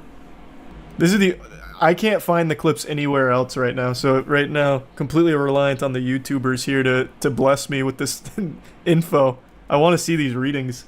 Version of the Matrix will be the default one. The 5th version of the Matrix is actively being incubated, and according to Maria, it's showing really good signs and is looking promising. Now there is a new version of the Matrix that's being currently incubated. The 5th version of the Matrix. Matrix and, 5? That one is showing signs of really good promise, so... Maria mentions having a direct... Wait a minute, I need to go to our website. There's a Matrix 5 dropping? This is Maria. She is the CEO of Scentbird, which I think many of you have probably seen through YouTube sponsors. They were pretty big on influencer marketing, from what I recall. So when you are inviting black into your body, you're not inviting demons, God forbid. You're not inviting evil into your body. You are inviting this moldable substance that contains all life inside, that contains all light inside, that contains the entire spectrum of everything. Okay, so she's about to cast a hollow purple. I don't really care about that. Where did she do, like, the spiritual readings, like where she talks about Hitler and everything? I don't need to know about her curse technique. I mean, I'm in the presence of an architect, of the Great Architects Council of Light, but sadly that is big. The case. That is big. Automatically crushed while listening to her guided meditation for an ultimate womb detox. Whoa, an ultimate womb detox? Whoa, hey, hold on, I can use that. Hello, my darlings, and welcome to Our Sacred Universe, a podcast where we meditate together. I'm ready. Today I wanted to offer you a womb healing practice. Thank you. Our womb space is where we deposit a lot of our hurt, a lot of our pain, a lot of our suffering. But a womb space, or if you will, our sacral space, I have something that everyone has. I have nipples, so Greg. Can you milk me? If you haven't checked out my book yet, no, hold on. I don't need the hashtag ads here. Just give me my womb needs a little bit of assistance here. Keep breathing in and out. Imagine I just have a full body orgasm from this. Breath to ground and center yourself. Invite the healing vibrations of the universe to enter the sacred space of your womb. See, like, we skip a step. How do I invite the healing vibrations of the universe to fuck my womb or whatever? Like, what do I do? Like, how do I send out the distress signal? That's where these guided meditations always fall apart for me. Like, they make it sound like it's so easy that I can just call upon healing vibrations. Like, I'm not a shaman. Like, can you call it for me? Thanks for membership, Oz. Book a reservation. Yeah, what availability do the healing vibrations have in the universe? I imagine they're probably pretty booked up. Why are you detoxing your womb? It sounded helpful. If you're just tuning in, to give you context, this individual, Maria, is the CEO of Scentbird, which is actually a pretty big company, or at least it was. I don't know if it still is. And according to Chatter, the Scentbird CEO has found herself into some controversy because of this line of work, where apparently she was saying that Hitler wasn't bad through her spiritual guru sessions. And I'm trying to locate that, but I'm getting all, like, sidetracked here, going through these alternate branching paths in the visual novel. So I'm still looking for that, but it's such an interesting tangent. Big thanks to OperaGX for sponsoring this video. OperaGX is the browser you see me use every single night on stream. It's just my go-to browser, and it has so many features that I just really have come to know and love. Obviously, the one that I always preach about, because it's the one I'm most enthusiastic about, is the fact that OperaGX is not a resource hog like Chrome and other browsers. It is so lightweight but so powerful, and the GX mods that it offers are super fun, so you can really customize it to make it feel like your own and make it feel super unique.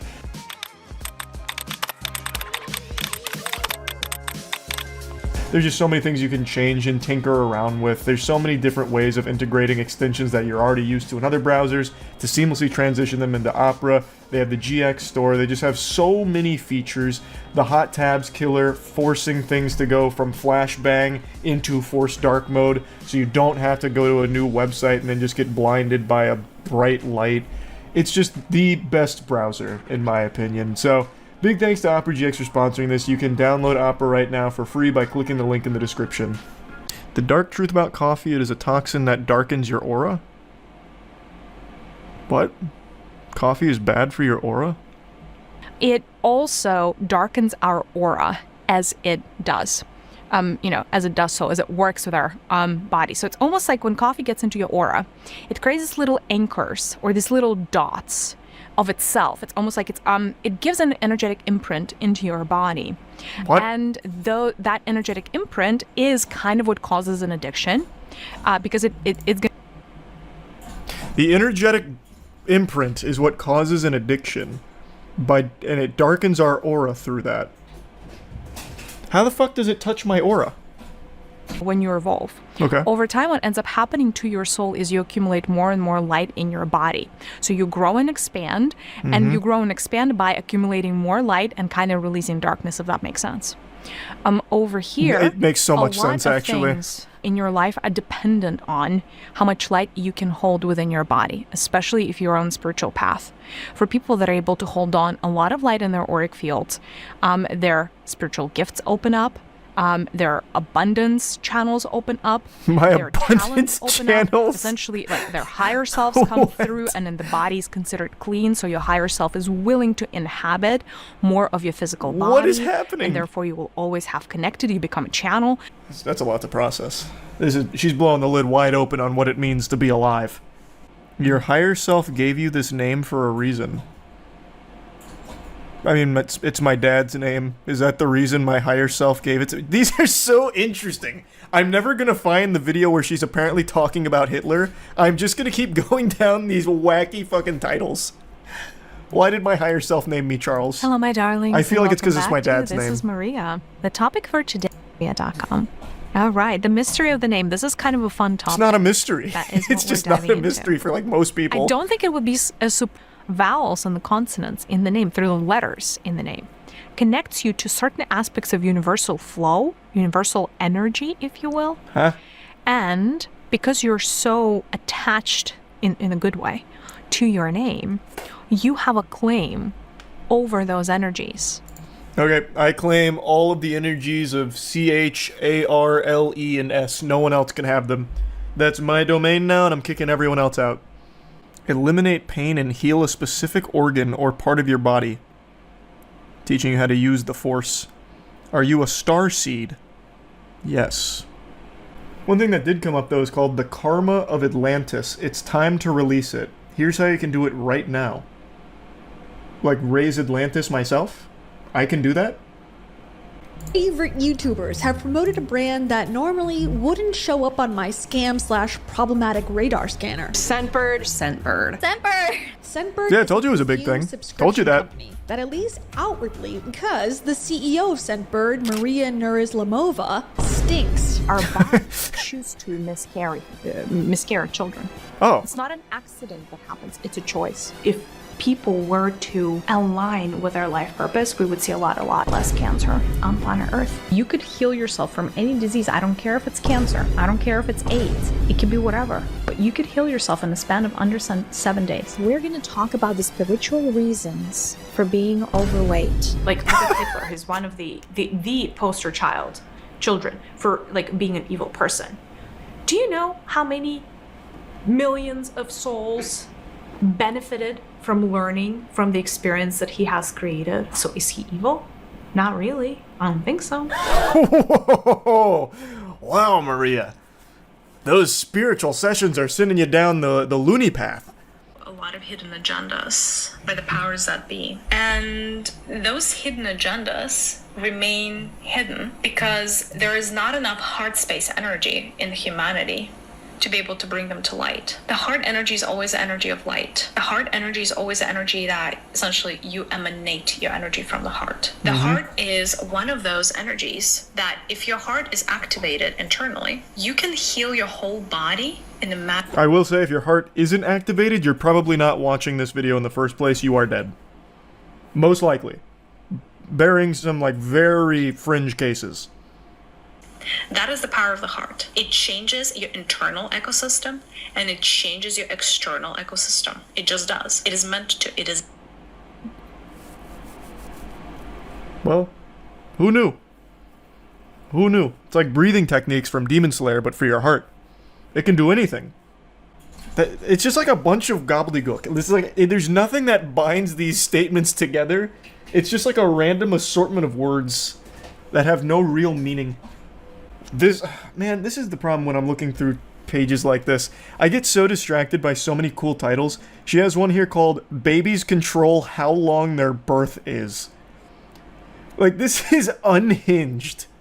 God damn it. That's why certain births take so long, is in the state of resistance. If the baby's in a state of fear, if the baby doesn't want to access their masculine energies, the birth process is going to take longer.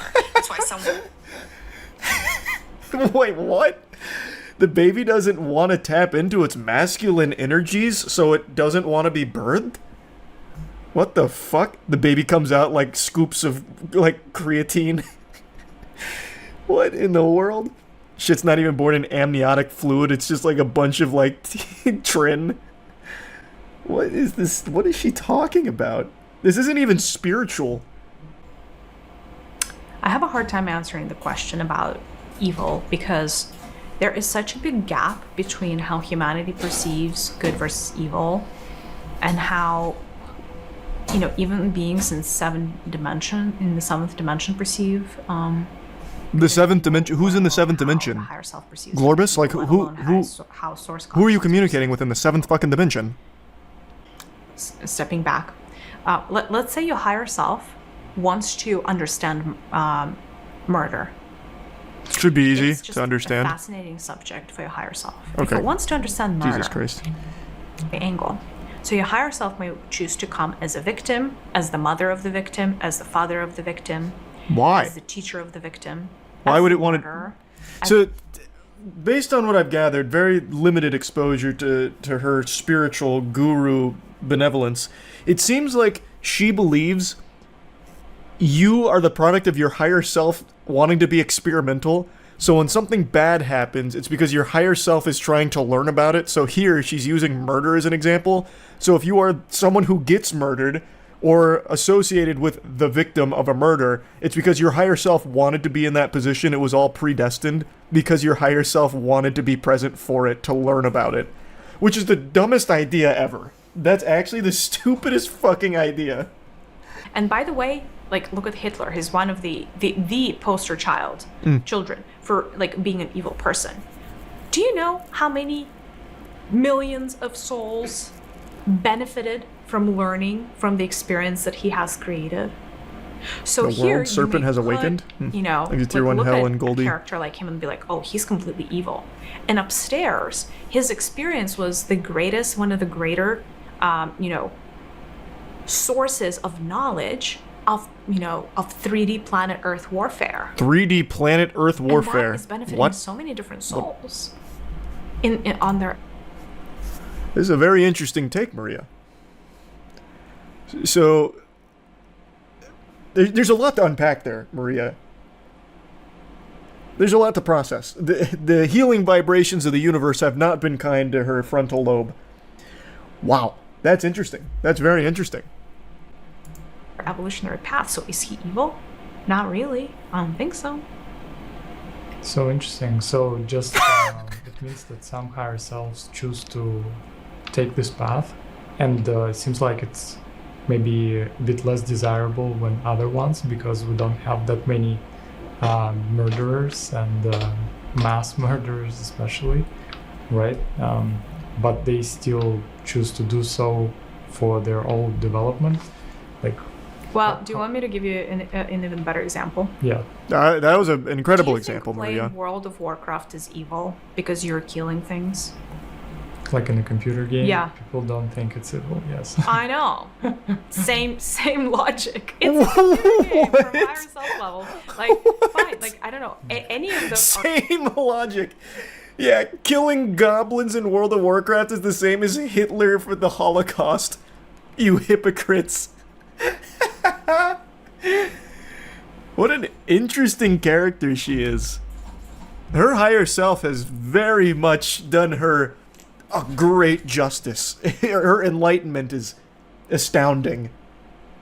She's trolling. I don't know. She has a whole career based out of this, and apparently you can even pay for these sessions privately. But her main hustle is Scentbird, which, again, is a pretty popular product, or at least it was for a little while. She's the CEO of it. Or at least was. RPG games, I think RPG is what they're called, right?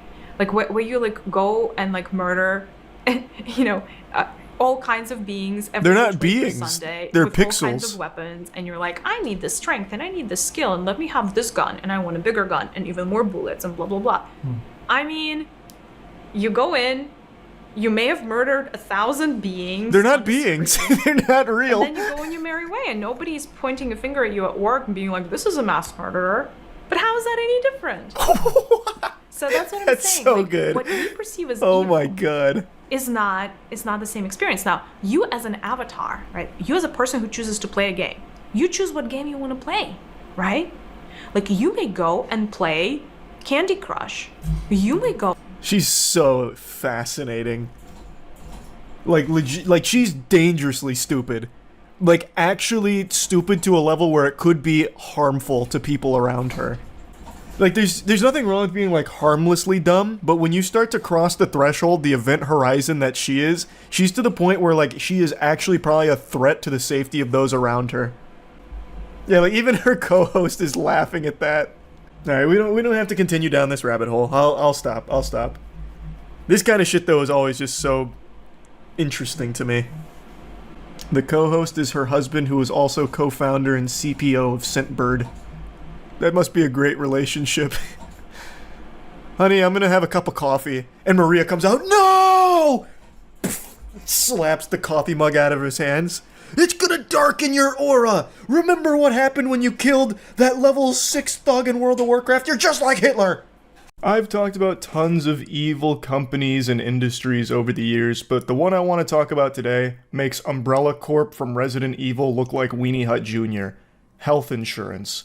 Now, I've ranted and raved about health insurance on stream quite a few times, way before the big thing that happened recently. And I'll just be clear up front that I'm not here to talk too much about Brian Thompson getting banished to the Shadow Realm.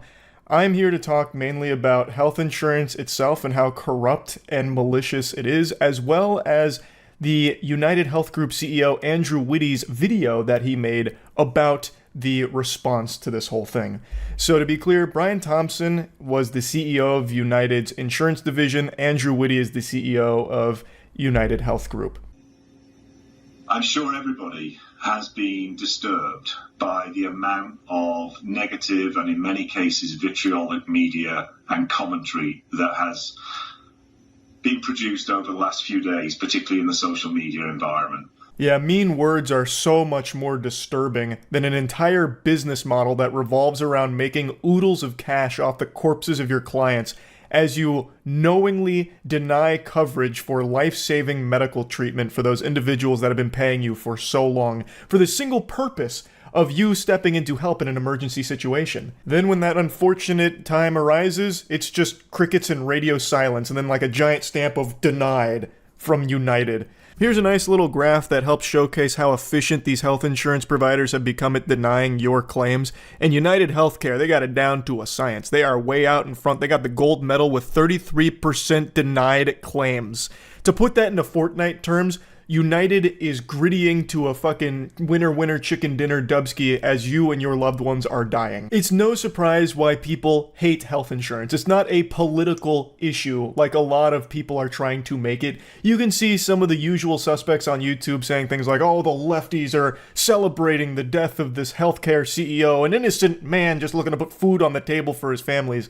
And if you look at the comments, it doesn't matter what side of the political spectrum you're on, everyone has been fucked equally by health insurance. They are the Thanos level threat to human beings' survival. Everybody knows somebody, and you may even be the victim yourself, that has been denied by their health insurance provider because the whole purpose of the health insurance business model is you pay them for a long period of time to do a single task for you, which is help in an emergency situation, and their goal is to find ways out of doing that task you pay them for, to fuck you in the face, literally just let people croak because they don't want to pay the money to cover those procedures that could save someone's life. They make money off normal people dying, and normal people are paying them for the service. It is so fucked up. And I want to reassure you of a few things. Firstly, we are going to continue to make sure that we put patients, consumers, and members first, as we always have done. What? Pardon? I must not have heard him right. There's no way Mr. Krabs just tried to sit there with a straight face looking like my wrinkled nutsack saying that United has always put members, consumers, and patients first. What? I mean, oh, maybe he meant like putting them first in the ground after they deny the life-saving medical treatment that they were looking for. Maybe that's what he meant. I'm not entirely sure, but there's no way he actually tried to say that United puts the patients first, right? There's no way. I mean, you could just look at the data. 33% of all claims being denied? Like, in what universe does he think anyone's going to believe that? Everybody has been affected by this. It's not like this is some big secret. Everyone knows how fucking foul the health insurance industry is, and United is the worst offender. Like, here, I'll give you actual footage of the United CEO anytime one of its clients die after a denied claim. Man, I just broke that. Man, look what you made me do, Andrew. Look what you made me do. The mission of this company is truly to make sure that we help the system improve by helping the experience for individuals get better and better. Mission failed then, Andrew, in the biggest possible way. And the response that you're seeing to all this should be a pretty clear indication that every single human being on the planet that has been cursed with United health insurance coverage feels that the experience has only gotten worse and worse and worse and worse and worse and worse as you have made more and more and more and more and more and more doubloons off of denying claims. Hey, real quick, Andrew, can you go ahead and put on your reading glasses and take a peek at this for me? Look at this chart and tell me exactly whose experience has been getting better? Because it's not the normal American that has to have health insurance. It seems more like it might just be United Health Group itself. I'll quickly take a moment to play in the pigpen and tackle the most brain dead that are trying to justify or defend the health insurance companies.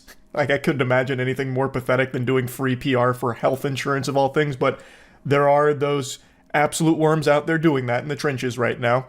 I see a lot of people making the comparison that a health insurance provider denying a claim is not the same as killing someone.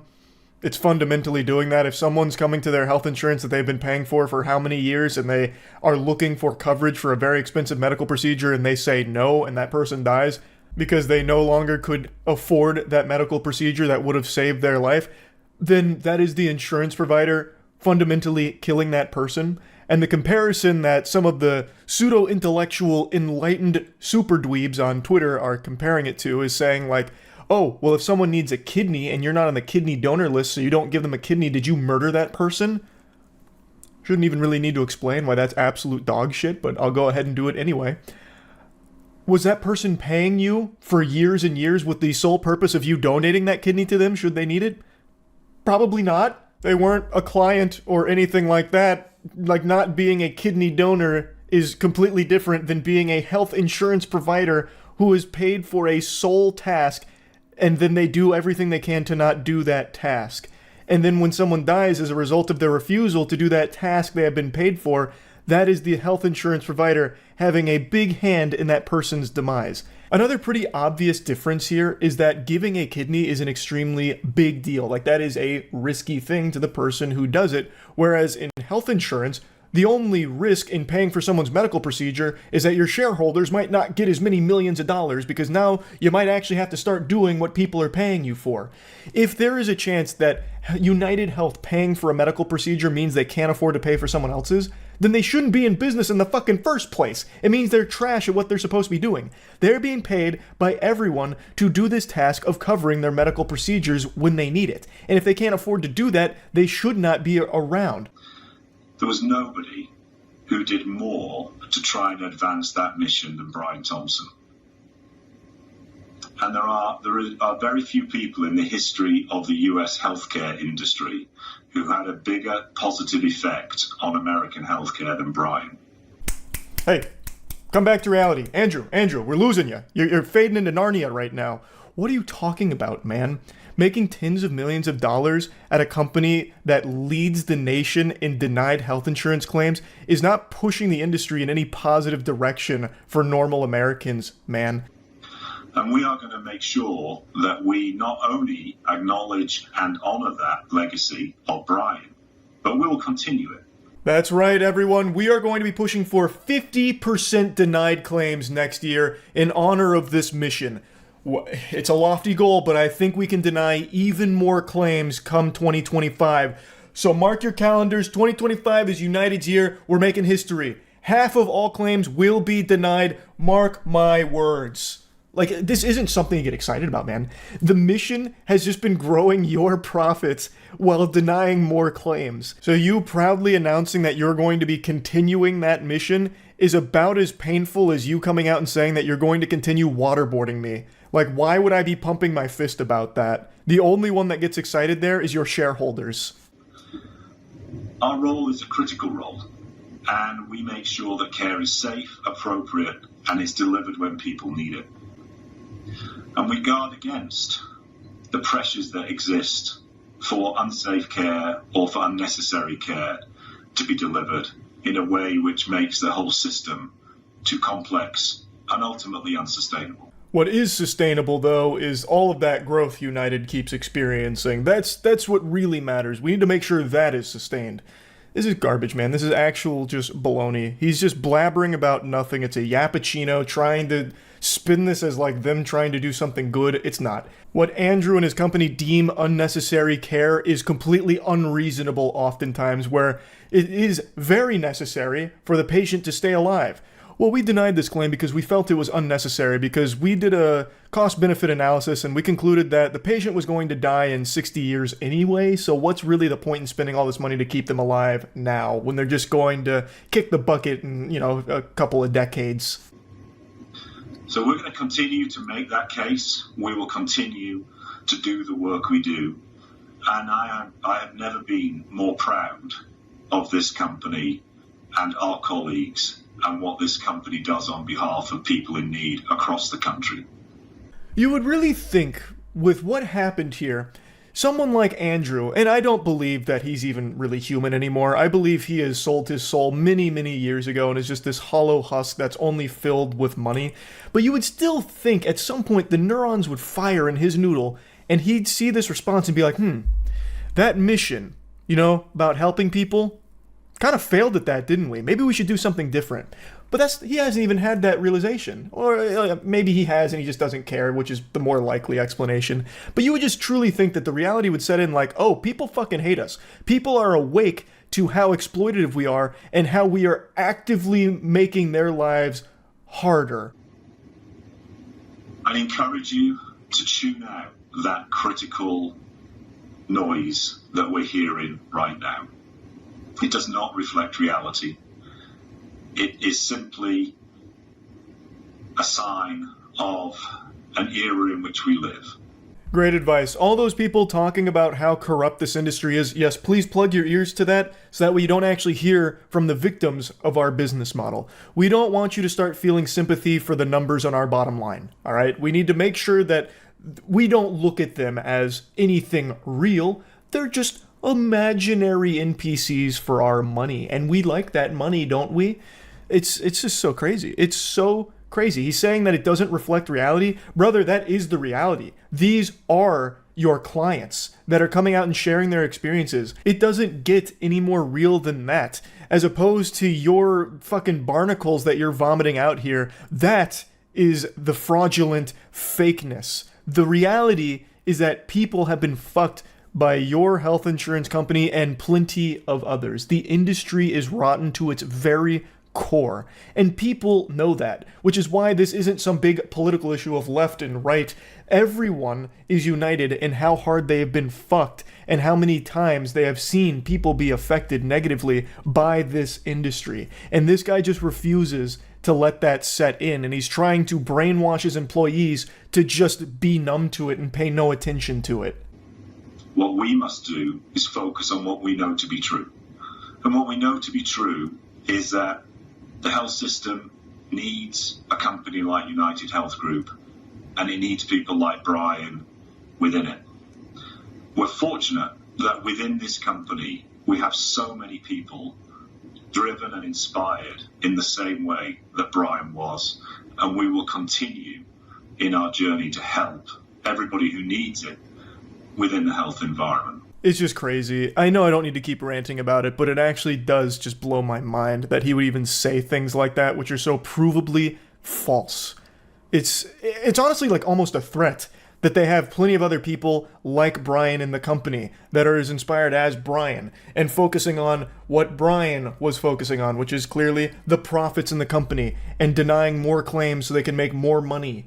That's a bad thing. And he's just talking about it like it's an accolade to be super proud of and something to be excited about.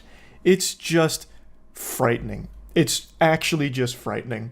So yeah, I wanted to rant about health insurance a little bit. That's it. See ya.